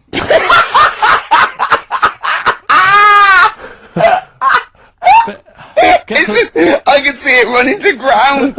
I just see his face going, I'm not nailing the fact, am I? And joined another army, and he was moustache. Listen, let's try and help you. So Here's a good bit. I remember this bit. He thought that war to men, right, was like childbirth is to women. That's how important he thought he was. All right. Right. So it's like, you know, you fight for 9 months, and at the end of it, you own something, right? Yeah. So he goes on and all that. He's in Berlin. Yeah. And he's fighting his way through, like, you know, trying to take over countries and that. And he does he do Berlin? Does he? Sorry, wait a minute. Is he Chancellor yet? What year is it? 35. Let's skip the kind of climb to power. Then he's now the dictator of Germany. Right, he's in charge, yeah. And this is when, you know, he gets his own back on the Jewish people and that, and he's got his own little armies, and he's setting fire to Jewish businesses and all this. And anyway, cut a long story short, please do. He when he came to like fighting Britain, yeah, came a bit sort of unstuck. Yeah. Right. Started fighting. Not so easy, is it? This world domination, Adolf. Britain was there. France was helping out. Yeah. Americans were helping out. Yeah. So he thought, oh God. So a bit late, but yeah. He goes into a bunker in Berlin. Yeah. And it's all kicking off. Yeah. And apparently, like, Germany sort of surrenders. Yeah. Says it's all over. Forget it. We can't beat you. He was really annoyed with this, and he thought, oh, I can't show my face around here. So he. Because it would be embarrassing. He's with his missus, who nobody knew was his wife. Right. Eva, in this bunker. Yeah. And so he said, I've had enough of this. He shoots himself. Yeah. She poisons herself, and the chauffeur buries him or something, or burns him. Right. And in all the time he was in charge, 50 million people died. So that's 1918 to 1945. Yeah. Between it felt like that. Between Travis and the Red Hot Chili Peppers. Next week. That's fantastic. That's remarkable. I have to say that you sort of lost your grasp somewhere along the line, because you started off confidently, but you lost your way. I've had a really busy week, and last night I was like whizzing through it. Sure. And then this morning I woke up, and you know, Suzanne had been away for about 3 days, right? Yeah. I hardly spoke to her. She's been busy, I've been busy. First thing to say when I wake up, oh, just ask me some stuff on Hitler. You are romantic. Oh, that's great. That's how stressful it's getting. But I knew it all this morning, honestly. No, but that's fine. I think you've summed up the, you know, you've done that. Right, just for a bit of balance, I've got your next week's homework. It's the same series. There's little books. There's tiny little books, just 3 inches long by 2 inches wide. Crammed with so much information. Though. Winston Churchill. There you go. You'll enjoy that. Yeah. I'm getting a bit bored now, though. This is what happened in school. Think of the listeners. Did really well in infants. Once got to secondary, lost interest. Was it the breakup between you and Harris? And Zoe. I'm wondering if, you spiralled into something there. Yeah, because it's like all these other, these men of history, they always had sort of things happen in their early childhood, didn't they? Maybe yours is the Zoe Harris dress incident. Well, let's just refer to it as the Zoe incident. Yeah. From now on. Yeah. Yeah. Winston Churchill, the bit I left out in the Hitler story, Hitler was scared of this man. Yeah. And I can tell you something else about Winston Churchill. Go on. He said he can remember being in the womb. And he was born in a public toilet. Play a record.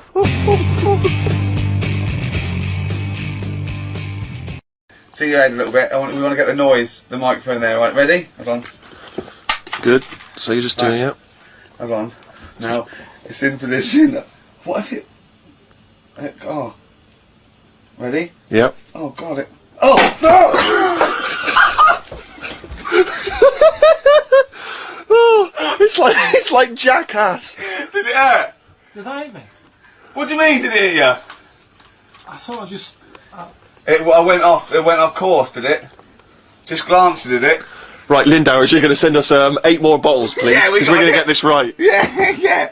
Oh.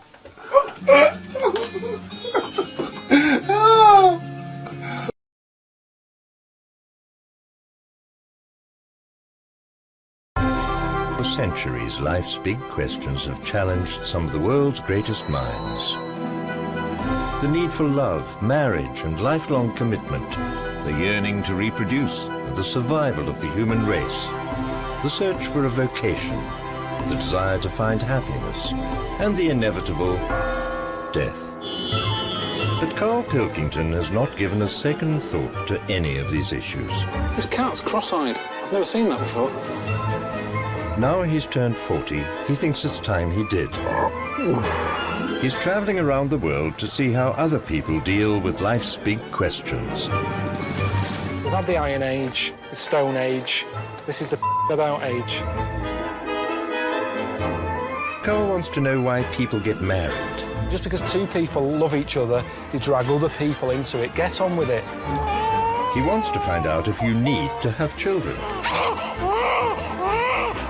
This is definitely confirmed that this is not for me, this, at all. Do you need a vacation in life? Tell you what, thirsty work, though. What's the secret of happiness? And how do you deal with death? This is the moaning of life.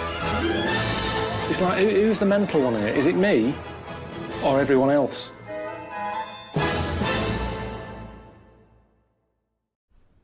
Alright, just letting you know I've got a YouTube channel. YouTube.com/Karl Pilkington. In fact, if you go to karlpilkington.com, it's all there. I've got a YouTube channel. I've got a Twitter thing. I'm not using that though. But I just want you to know that that one is the official one, because these other knobheads who are pretending to be me and it does me head in. So you're not talking to me on Twitter because I don't do it. So that's the official one. All right, that'll be like at Karl Pilkington. And I've got a Facebook page that I don't go on it that much. If you're in Australia and you've got any questions, put them on the Facebook thing, and I'll probably stay up late one night and answer a load. So that's in your time. Anyway, I've got some questions that have come through, and these are the sort of things that I get. Kevin LaRock says, have you ever been to Canada? No, I haven't. James Duran, is there any plans for Karl to visit Australia in the near future? No, that's why I'm doing these videos. It's too far to go. Probably easier to sort of go to the moon in a way. It's easier on the body because there's no sort of jet lag there. When you get there, you can stay up. You can stay in your own time frame, can't you? Go to Australia, it's like 12 hours difference. So I'd rather go to the moon than to Australia. That's mental. Jason Cox says, hello, my wife and I are watching your show and moaning alive. Cheers. Everyone's always nice on Facebook.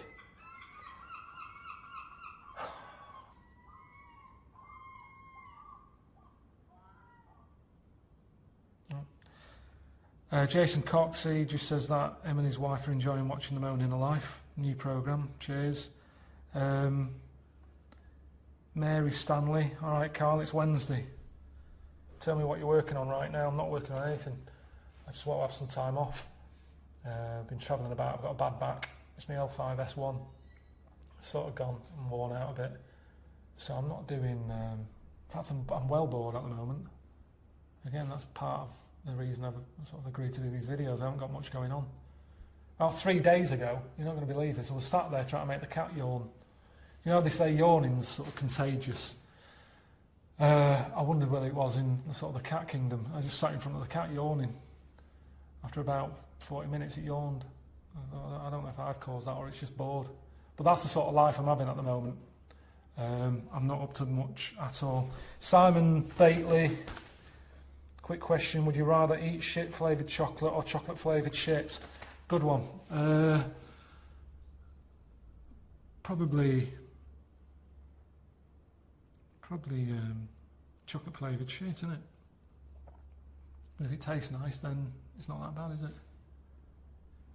It's like most food, isn't it? A lot of food, a lot of treats are like full of shit, but they taste nice, that's why we eat them.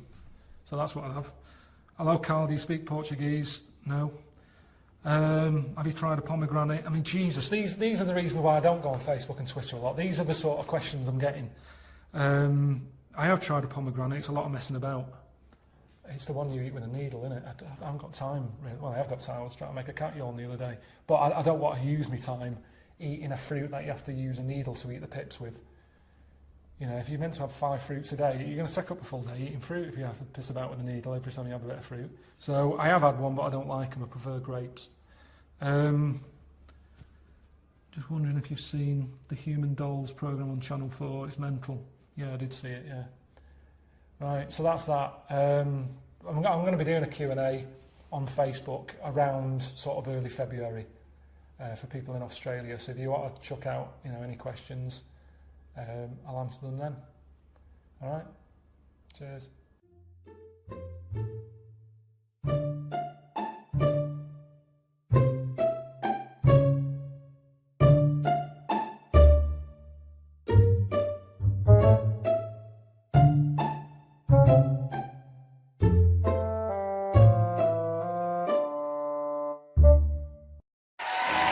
One, Ricky Gervais and Stephen Merchant. They've had a great 2004. They got 2 Golden Globe Awards this year. Also, the Christmas Specials DVD has already sold 250,000. And tonight comes Bitter War. Tom Stoppard and Noel Gallagher together at last. What are you working on?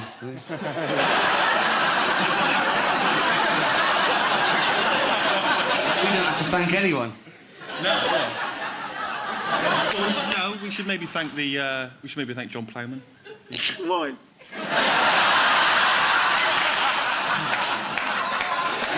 Maybe the BBC. I don't know if that's... We're on a proper channel now. Maybe we should thank the producers for all their input. Nice one. I still got it. Talking to the producer, he's had his little... There he is. When Stephen Hawking came up, he had his little nose powder joint, didn't he? Which, to be honest, is the least of his problems. Because usually he's the best one in the room. So I wanna... Don't worry, you're just the same as Stephen Hawking. But without all the clever stuff. Although he milked it a bit, didn't he? He's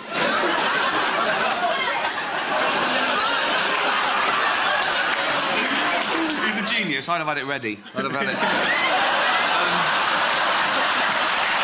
what do you expect?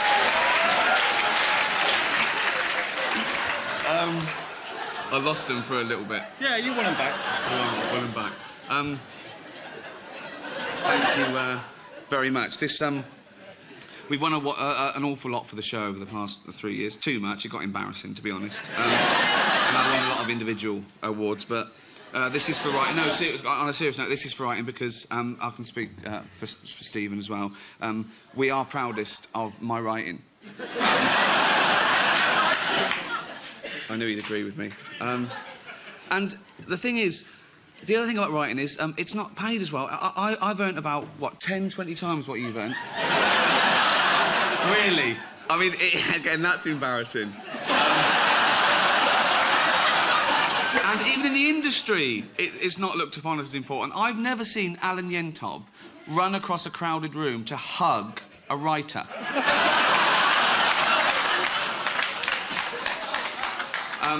But thank you very, very much. Thank you very, very much indeed. And Merry Christmas. Thank you.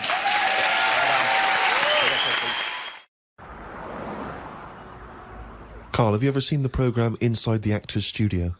No. James Lipton interviews famous actors and gets words of advice about, how they work and how they act.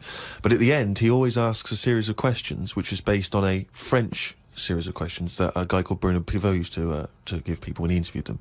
So I'm going to ask you some of these questions, just interested to see what your response is. And, answer them quickly, you don't have to think about them too much. What is your favourite curse word? I don't think I've got one. Knobhead. That sums everything up, and I think it's... But you wouldn't call your nan a knobhead, would you? What would you call a nan? Well, knobhead's all right, isn't it? Because she sort of gets it. It's one of them things that everybody understands, but it's not too offensive. Right. What a knobhead. What would you do, though, if you were swimming, right? It was a nice little thing, you're on holiday, right? And there's this octopus there, and you're going around, right? And you just see it start spitting at you, poison. What would you say to it? Well, it's too late then, isn't it? And I'd kick it. And I'd say, knobhead. I would... but what's the point? What's the point in getting annoyed now? Because it's done its stuff, hasn't it? I don't know why you'd kick it and call it a knobhead under the water. What is this octopus thinking? Oh, God. Oh, okay, you fucking eight-legged shit. I'm not bothered. I don't know what you're saying. Fucking cunt of a mollusk. I'll just spit at you again. It's not bothered. You slimy little fucking boneless wanker. This is why the face Are you still talking to the octopus?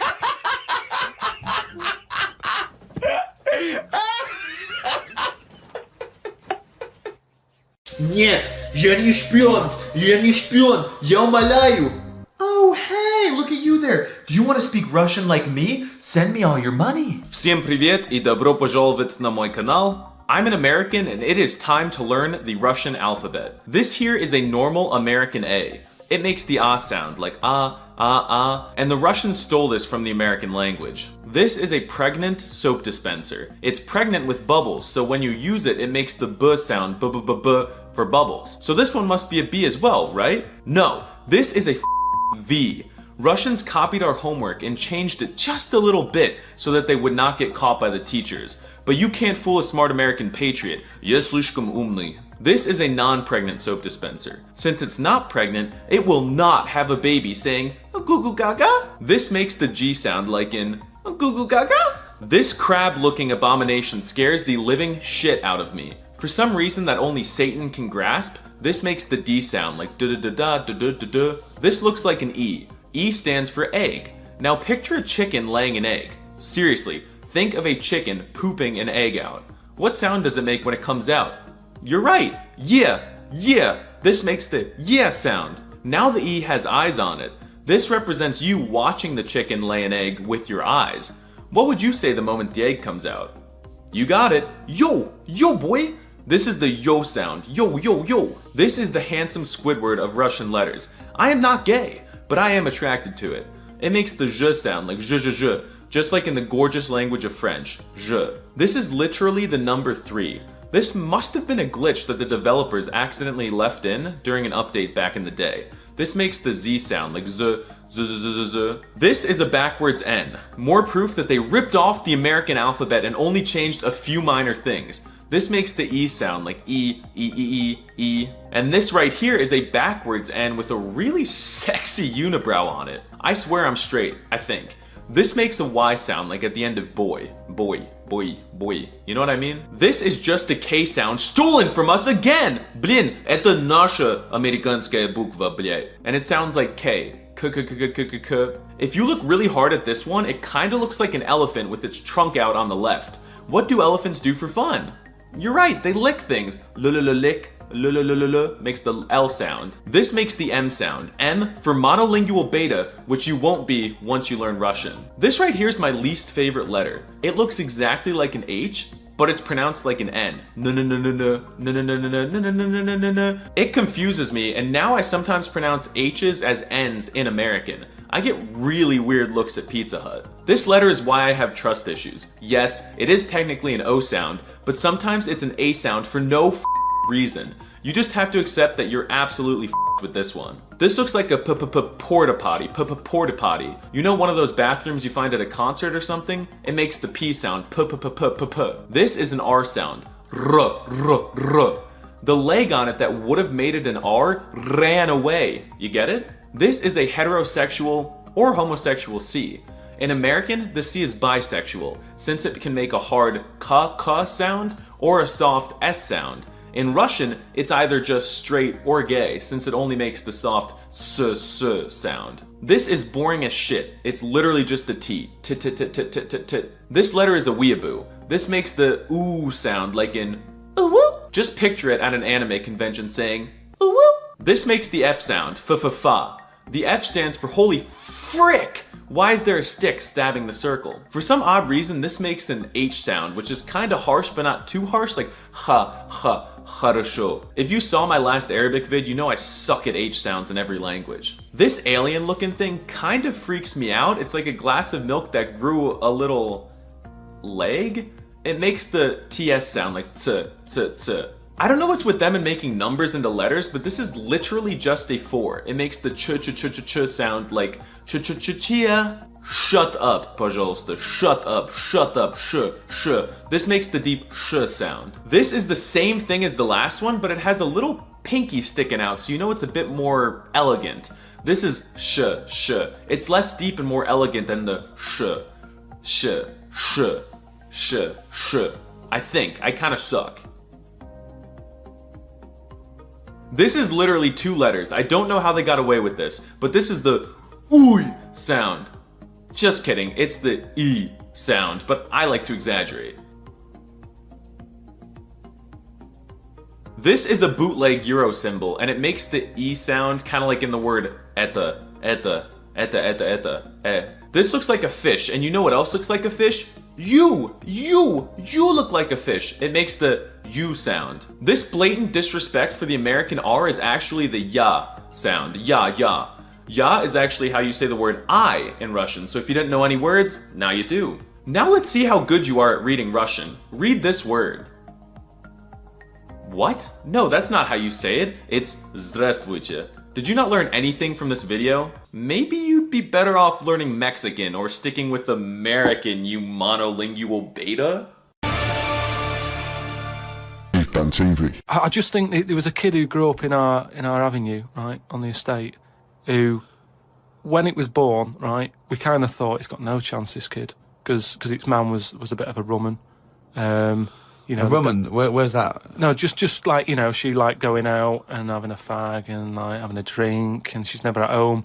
It's the one who had the horse in the house. Sure. Right, which I don't want to go over. Sure, it's old news. It's out there, isn't it, if you want to find out about the horse in the house. But she had a kid, and everyone was pretty surprised when they saw it, because it was a good-looking kid. She was surprised, because, like, you know, the man wasn't that good-looking, the dad was a bit rough. But it came out, and she was showing it around the avenue, going, look at this I've had. And she was chuffed with it, because it's probably like one of the newest things she's ever had, because everything else was always sort of second hand and what have you. But suddenly she's got this brand new little baby, right? Anyway, as it grew up, right, those looks went. Right. And I'm not talking getting old, I'm talking by the age of about 3. It looked rough already, right? And all that just happened because that's the life it was in, right? Yeah. So like it had like a patchy head. Its hair. It had a patchy head. A patchy head. It's just sort of. It wasn't a North American Indian. What do you mean? A patchy head. Just his hair was patchy. He used to chase sort of cars and stuff. Chase cars. Sorry. What do you mean? That's what he did for his. Sorry, did she let it get raised by wolves? No. But all I'm saying is that at the end of the day, what is it that makes a person? Do you know what I mean? Now, I don't know what state he's in now, but maybe he learned all his mistakes by the age of 4. Well, the only time I wanted a wig was when I did jury duty once, right? And it was annoying that I was sat on the jury right in front of, like, these criminals, right? Everybody else has got disguises. The judges have them wigs on, right? That's not disguises! It is a disguise. That's a disguise. That's why judges wear them, right? So No! Well, then what if they print their name in the paper and have a picture? What do you mean it's a disguise? Well, it's a disguise, isn't it? No! If it was a disguise, they'd go in with one of those glasses with a nose and the beard attached if it was a disguise. All judges would look like Groucho Marx if it was a disguise.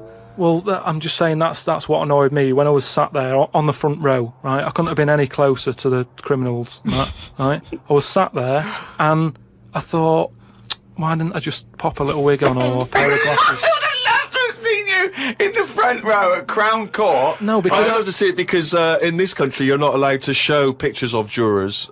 You can't take photos in a courtroom, so there's always these sketch artists that draw drawings, and it's on the news. The idea that we'd have seen 11 people and a sort of Krusty the Clown figure would have been amazing. Yeah, I would love to see the artist do an interview, because it would be like complicated people. Oh, Harry looks into characterful, and then just a little round head. Charlie Brown. Charlie Brown sitting on the end. Okay, Karl, you're in charge of the world now. You are this. You're all powerful. You're like a god. Okay, you can do anything. You call all the scientists, and they go, "What do you want of us?" Oh, orange-headed one. What the fuck do you want of us? Right? What do you want them to do? Go. What do you say?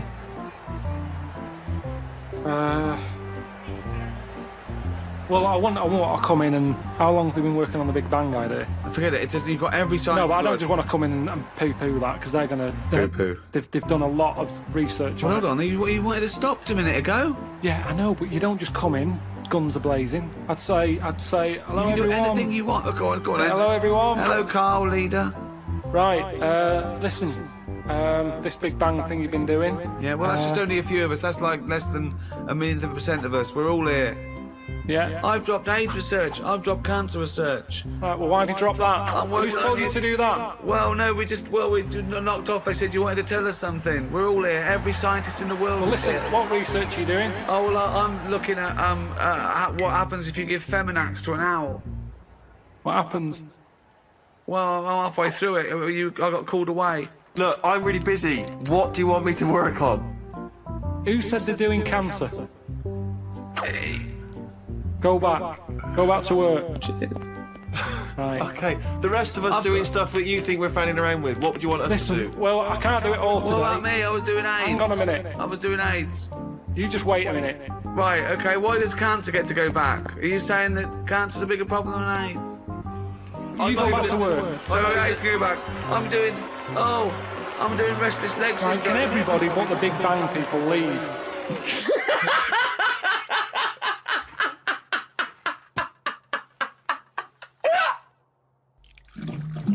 These words of wisdom will be inscribed on a wall of a museum one day.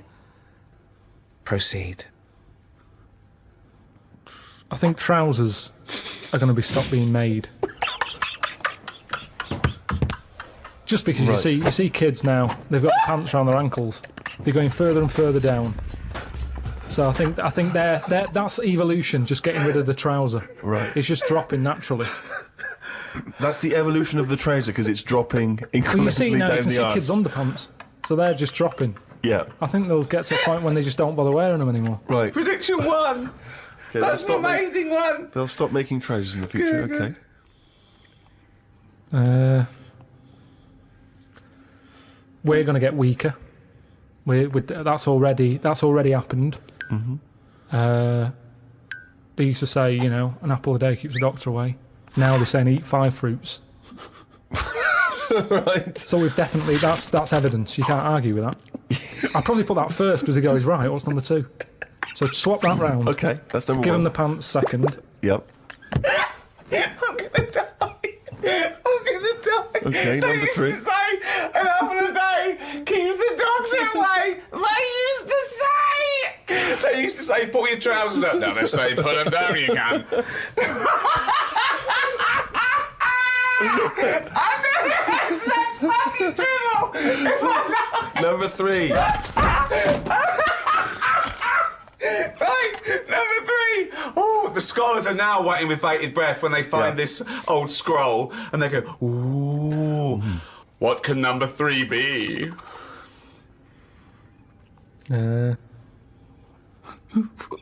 I reckon we'll blend all our food.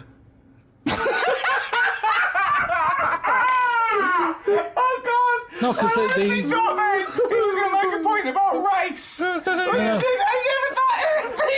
We'll blend all our food! like they do for babies, you mean? I just think when you think about all the stuff we eat now, cavemen chewing on big lumps of meat. Yeah. We had wisdom teeth. Yep. Now they say they'll take them out, you're not using them. Yep. Why are you not using them? Because your food's soft. Yep. Sorbet. Yep. Soups. Yeah. You know, everything's softer, Just isn't it? those When you get an two, avocado, they say, is it soft? Everyone's squeezing the food before they buy it. Yeah. No one wants anything tough. Yeah. So I think chewing is a sort of It's a thing of the thing of the past. We haven't got the time to chew. Everyone's like, hurry up, eat that. You don't have to go out for dinner with Ricky. He's like, hurry up. Like, I'm still eating it. Well, he does blend his food, I think. Okay, so blending food. Great. I reckon... what else do we do now? So I've done teeth. Done trousers. I've come up with this idea. It's sort of like glasses, but you can live wherever you want to live. What do you mean? Everything that's real, you're not looking at that anymore. This is really the future. I'd put this at number 10. This is like... We're only doing 5, fuck me. So what you mean is that you look through the glasses and instead of seeing what the real world, you see a tropical what paradise. You want to see. So if you're a young kid and you like the idea of living in the urban ghetto with all graffiti on the walls and that, you can see that. Yeah, but hold on, are you walking around? Because you'll be bumping into stuff, won't you? No. Why not? No, what you mean is that the stuff that's there in the real world is being digitally reimagined in your glasses. So what was a nice country lane is suddenly now an urban ghetto. It's got loads of graffiti on it. Sure. Absolutely mental, pointless, would never work. Yeah. Absolutely one of the maddest things you've ever said. Really weird, that one. Yeah, It could be done. I reckon it could be easily Why done. would it be? Okay, Because- that last one, that's number 4. That's a load of bollocks. So what's number 5? There'll be more letters in the alphabet. Why? Why? Because we're running out of words now, aren't we? No, we're not running out of No, words. we are. We are definitely running out of words. Just using the letters we've already got and making new words. Yeah, we're making, No, but we haven't got enough now. Of course we have. Have you any idea? You could have a word with 9 L's before you run out. Yeah, and they do in Wales and what have you. That's because their alphabet is shorter than ours. They've only got something like 24 letters over there. Right. They go mental with the L. Now what we do is we've got 26 letters, but we are now struggling. We're not struggling at all. We are. We're not. Let me say stupid. Boswallocks in shampoo. Now there's a word where they've gone, well, we've invented something here. We've got something we're putting in shampoo. Boswallocks? Boswallocks. Have you just made that up? No, it's now they go, new with Boswallops and ceramide R. Yeah, but that's a new word because they have to, they come up with a new word. But it's a terrible word. Why? Boswallocks. It's another word. Is that real? You've made that up, No, have you? I haven't. That's a real word. Boswallocks, yeah. Now this is what I'm saying. So years ago when they came up with all the sensible ingredients, Go on. sodium. That sounds that sounds all right. He likes sodium, he doesn't Happy like with that. Because it Boswellocks. sounds like something in it, like an ingredient. Well, yeah, but that's because you're used to it. Is this a load of Boswallocks? Are you winding me up, No, the two of it's you? real. It's real, and that's because 26 letters. We've wasted them. Years ago, we went mental with the, pneumonia, sticking a P on it, and there's loads of words where you go, "What's that letter doing in there?" Whereas now, they can't do that. They've gone, "Whoa, pull that back. Why is that letter there?" And now you've got stuff like abbreviations and stuff. Yeah. Let's not waste letters. Let's just control it a little bit. Cars are called things like, GTI or something, because they're going, well, I can't think of the word to call this. So they're giving them letters. Think of a word now. Think of a word that hasn't been made up. What do you mean? Well, tell me a word that hasn't been made up. All words have been made up. No, one that hasn't. That could be used. Say if I invent something now to put in shampoo, what can I call it? Quick. Cranberry. No, it's too close to that. No, we can't get that past the advertising person. Scrimpton. Scrimpton. Yeah. It took Ricky 2 goes and you accepted his second one. Well, I think we've sorted out the future. One of my first disappointments with football, I was 10 years old, okay, and one of the teachers was in charge of the football team, my junior school, and I went down to Tutty's, it was, a shop in Reading with my mum. So it's white socks, black shorts, white shirt. Got that. Knocked on his door. I said, I've got my kit. You went with the trials yesterday. You missed it. That was it for a year. Right? Next year, I wear the trials, got the trials, okay? He was going, everyone, I want to give it 100%, right? Really try hard. He's watching people play, right? I made sure that every time I ran by him, I was out of breath. Really trying. Every time I ran by him, he sort of looked at me, I think, yeah, right. Came to it, he said, the team is this, I'm left out, right? He went past me, and he went, you've clearly got asthma. So you didn't make that team either? Yeah, and I didn't, and I vowed that day, never try hard at anything. Yeah, well, you've certainly kept that up. Yeah. Question from Kevin. He says, Carl, other than the famous boxing match that you've often talked about, I know that took up about 20 minutes of your time, have you ever been in any other kind of fight? I don't suppose a slanging match. I think they're talking, have you ever been in a physical fight? Once that I can remember. It was over a woman. Well, a girl. I was at school. Yeah. And it was because, like, it's hassle, innit? Right? Relationships when you're younger. How old were you? About 7. It was over a woman. Go on then. Yeah, go on. And there was this girl knocking about who, you know, she was quite good looking, everybody liked. And my mate, he really liked her. And I didn't sort of ask her out on that, but she just sort of took a shine to me and stuff. Right? And didn't really go out with her properly. It's at that age where going out with someone is just like sort of going, all right, in the morning, do you know what I mean? You just sort of nod your head. Yeah. And that. Anyway, there was some sort of school disco. And they were playing Spin the Bottle or something. Right? And I sort of wandered over to see what was going on. And I stood on this girl's dress and put a hole in it. And she started crying. I was like, oh, I can't be doing with this. Right? You know, what's up with you? It's old, what's up with you?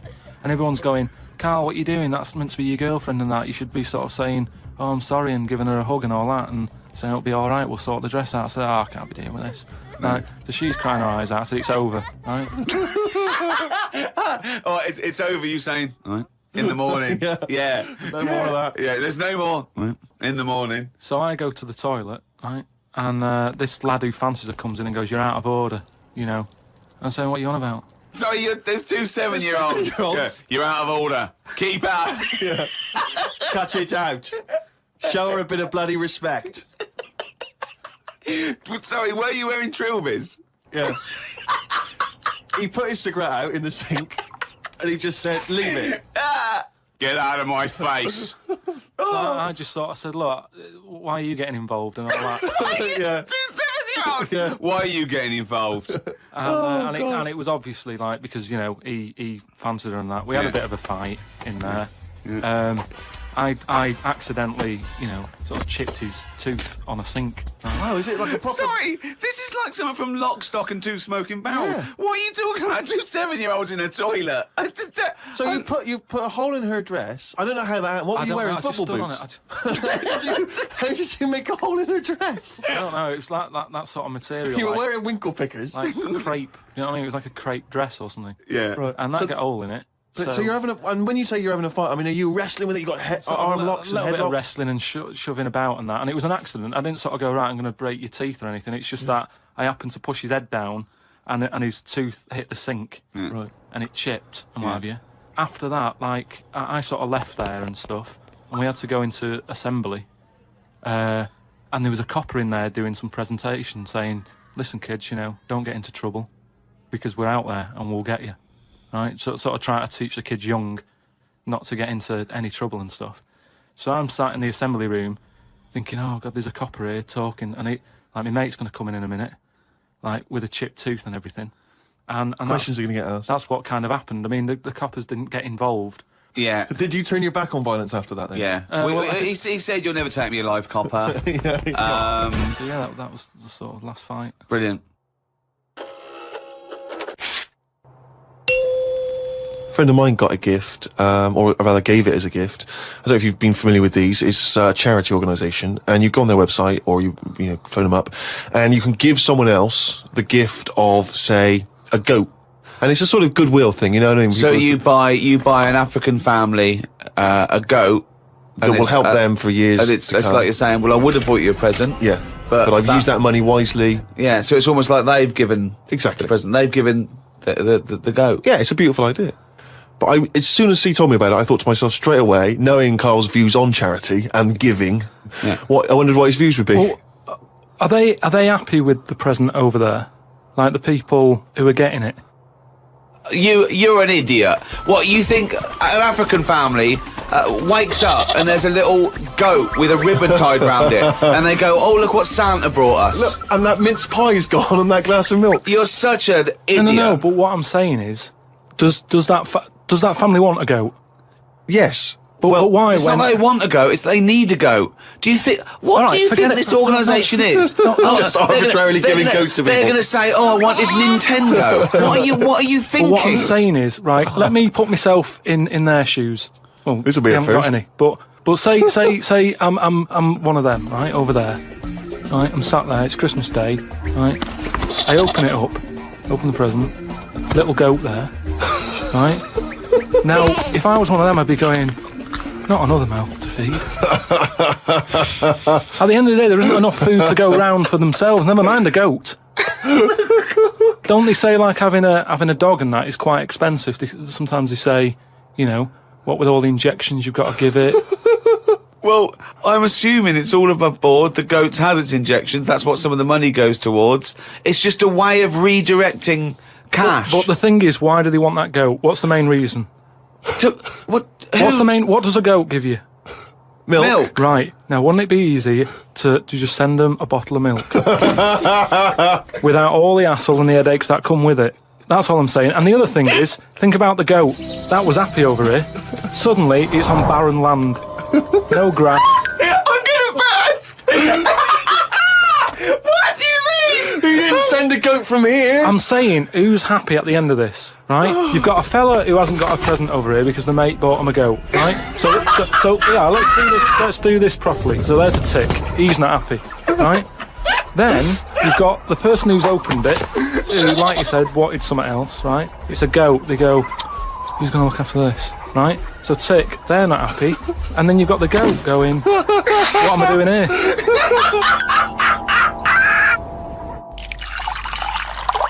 Rick, we've had an email here from a bloke. I think you're going to respect him, because I think you can tell straight away from his name that he's the kind of guy you'd want to hang out with. Go on. I know how much you love fun people. Yeah. Well, Paul, and he's calling himself this, Paul the Party Animal Parker. He's emailed in. He's given himself that moniker. Right, I assume they're in sort of like quote marks, They're are they? in speech marks, yeah. Paul Brilliant. the Party Animal Parker. And he's calling himself that. Yeah. That I can't wait. So when you picture him, what are you thinking? Millhouse. Right, okay. I think he looks like Millhouse from The Simpsons. Yeah. He's working in sort of an IT department, maybe? Yeah, for a possibly. large organisation? Oh, I think he might still be at school. Okay, right, yeah. Yeah, I think. And this is the vital question. Do you believe him to be a party animal? I believe him to be a party animal is as much as a man with a long scarf that his mum knitted him to look like Doctor Who can be a party animal, yes. Do you think that when people are organising parties at his school, they're thinking the first person they got to get on the list and make sure he's guaranteed You've got to take Paul the party animal. Because I bet he's got millions of affectations. I bet he wants to be known as the one that carries around a biscuit tin. Yeah. You know, he's got the scarf. He's the guy who only ever wears bowling shoes. It's his thing. It's his thing. He's a little bit kooky, it's his thing. And it is fairly interesting what he sent in. He's found this on the web. A Serbian man who has invented a sex machine for women. And he's appealing to Western women to test his device. It runs on a 390-volt electric engine, simulates sex, and has a 7.5-inch artificial penis. As soon as I read this, I was thinking, it's just imagining there going, oh, thanks for coming in, yeah, okay. So there's what's going to happen is there's a penis that's going to pop out from here, and it's going to have sex with you. I'm going to stand behind the machine. I've got to stand behind here. There's a lot of dials and stuff. I don't want to bore you with. Well, why do you have to stand behind it? Just I can't. It's technical stuff. But I got to be behind the machine. But there's no penis on the robot at the moment. It's just a hole. No, don't worry. What'll happen is I'll switch the machine on. I'll go behind, and then a penis will appear. Will it be like a metal-looking penis? It will be a robotic penis, but it will seem like it's a regular fleshy human penis. So you've made this sort of like robotic penis look really realistic. It's really realistic. You will not be able to tell the difference between, say, the robot one and mine, for instance. Okay, well, I don't want to see yours. No, there's absolutely not. Because I've not come around here to have sex with a person. I know, you've come around to test the machine. Yeah, and that is exactly what you're going to get. Okay, a piece of mechanical action.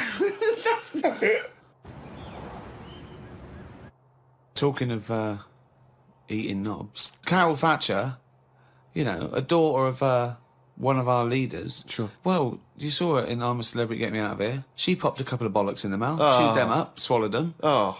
Kangaroo penis there, dried. She couldn't even get... It was so tough, she couldn't even get through it. And then she... eventually she eats it. What was it, like a pepperoni? Yeah. And she... What do you think of that, Carl? What, eating that sort of stuff? Yeah. I watch it. I like those little trial bits, right? Yeah. But what I don't think people realise is, right, it is hard eating a little kangaroo knob. Right? Really? How'd you know? No, it's just, you know, you think about it and you go, oh, I couldn't do that, right? But what they never mention on the TV programme, which I think takes it to the next level, right, they're eating that at like 7:30 in the morning. Sure. Right. Which is worse, innit? Yeah. Do you know what I mean? If I was there and Ant and Dec said, right, Carl, eat the knob, I'd go, hang on a minute, give us a few hours, let me get some rice and that on my belly and just sort of fill me up a little bit more. I'll pop back at about 6:30 this evening, right. Have it ready. And I'd be happier then. It's just that thing of, you know, you don't want to eat animal genitals on an empty stomach. So what are you saying? You could... I'm saying like I could eat a knob at night, but just cut that there. We'll loop that. If any DJs are listening, just take that quote. I could eat a knob at night by Karl Pilkington. Maybe do a dance remix. Yeah, I think maybe you're sort of a house producer, and you could maybe get some kind of high energy beat going, and then we could just send that out to some of the gay clubs. I'm sure it'd be really popular. Please, anyone send us, you know, that looped with a nice little, you know, funky house beat. Karl Pilkington saying I could eat a knob at night. But don't you see what I'm saying, though? The way the world... We've changed more than the world has. We can't handle anything now, can we? Look at it, like I say, a bit of snow, a bit of cold, everything comes to a standstill. Yeah. Oh, I can't go out, it's dangerous, you'll slip over, people having time off work. Yeah. What would you do, right? If you run a business, right, your business could go under, right? It snows a bit, you've got 10 employees, you're paying them well, and they go, I can't come in today, Carl, a bit icy. I'll do it, okay? Right, they're snowed in, right? You're running the business. What are you running? It's a... let's not... I'm not going to big myself up. It's just it's a factory. It's U-bends. U-bends. U-bends for... Toilet. So you run a... Okay, right, okay. So plumbing. You pay them all right, don't you? I'd say most of them are on above average. So you're there. What time do you get in? About 8:45. 8:45, waiting for them to come in at 9, yeah? Yeah. Okay, right, it's snowing. It's a bit snowy, you got there. It took you a bit while. You'd set off early, did you? Or? Gave myself a bit more time because I had to put the heating on the car. Okay, ring, ring. Ring, ring. Hello, KP Plumbing. Oh, is that Miss Pilkington? Yeah, it is, yeah. Who's that? Oh, it's Sheila. Listen. Sheila, shouldn't you be here by now? Yeah, no, I was going to set off. Well, we'll set off now. Stop wasting time. We've got a big order on. No, I know. We're all on a bonus here if we get this done. I'll see you in 10 minutes, shall I? I can't make it. What? I can't make it. Why not? The car won't start and it's slippy on the drive. I just can't get out. Get the transport. I'll see you in... I'll give you 20 minutes, all right? Don't worry about it. Thanks for calling. I'll see you in a bit. I'm also scared of the ice. I'm scared of the ice. I'm not gonna come in today. It's dangerous. So what are you gonna do? Well, I'm gonna wait until the ice and snow goes away, and then I'm gonna come in. But they're predicting it's going to be about 2 weeks before they clear all this. I can't really travel in this. It's a bit dangerous. Well, I'll tell you what. You stay at home. I'll replace you. because I need someone to come in with What, a you're big firing old... me because I can't get into work with this... Well, I got think- into work, Sheila. Yeah, I know, but I mean, you don't live with me, do you? If you did live with me, then No, but you'd probably it was see bad. how... It was bad where I was as well. Yeah, I'm here. but do you know how bad it is here? When you come round and have a look how bad it is here, no, you drive I'm my... not coming Tell you round what, here. you come round and drive my fucking car because I'm snowed in, you fucking calling me a cunt. And I'll tell you, if you fire me, I'll take you to drive uni, you bald-headed wanker. Right, you're fired anyway for that. You're in fucking trouble then. Right then, see ya. Right, and then Right. she's done with. She's weak anyway. Ring, ring. Ring, ring. KP Plumbing. Hiya, is that, Miss Pilkington? Yeah, it is, yeah. Hi, it's Bob here. Oh, Bob. Yeah, bit of trouble. In my area, it's absolutely snowed. It's impossible. No one's getting out. I live near Sheila. Bob, by the way. listen, yeah, well, Sheila's just been on. She's saying she can't get in either. She can't. I've just seen her out there trying to dig her car out, and she's hurt her back. She's really tried hard to get to work, but she can't do it because she's not very rich and her car doesn't work. She hasn't got the right tyres, and there's no public transport. They've cancelled those. Wrong snow on this country. I'm not going to make it in today, son. So I'll see you tomorrow, right, boy? Well, no, you're saying you'll see me tomorrow. Yeah. But you'll probably call up tomorrow with the same thing. Well, only if it's snowing still. Now, It listen, might not- well, I can't run a business like this, Bob. Yeah, it's not my fault, is it really? So go round to Sheila's and like slag me off if you want. But I'll tell you I'm not what, slagging you're you not off, coming just- back here. Oh. Fuck off. One chance. Give them one chance. Well, you didn't even give him one chance. No, because they've done it before.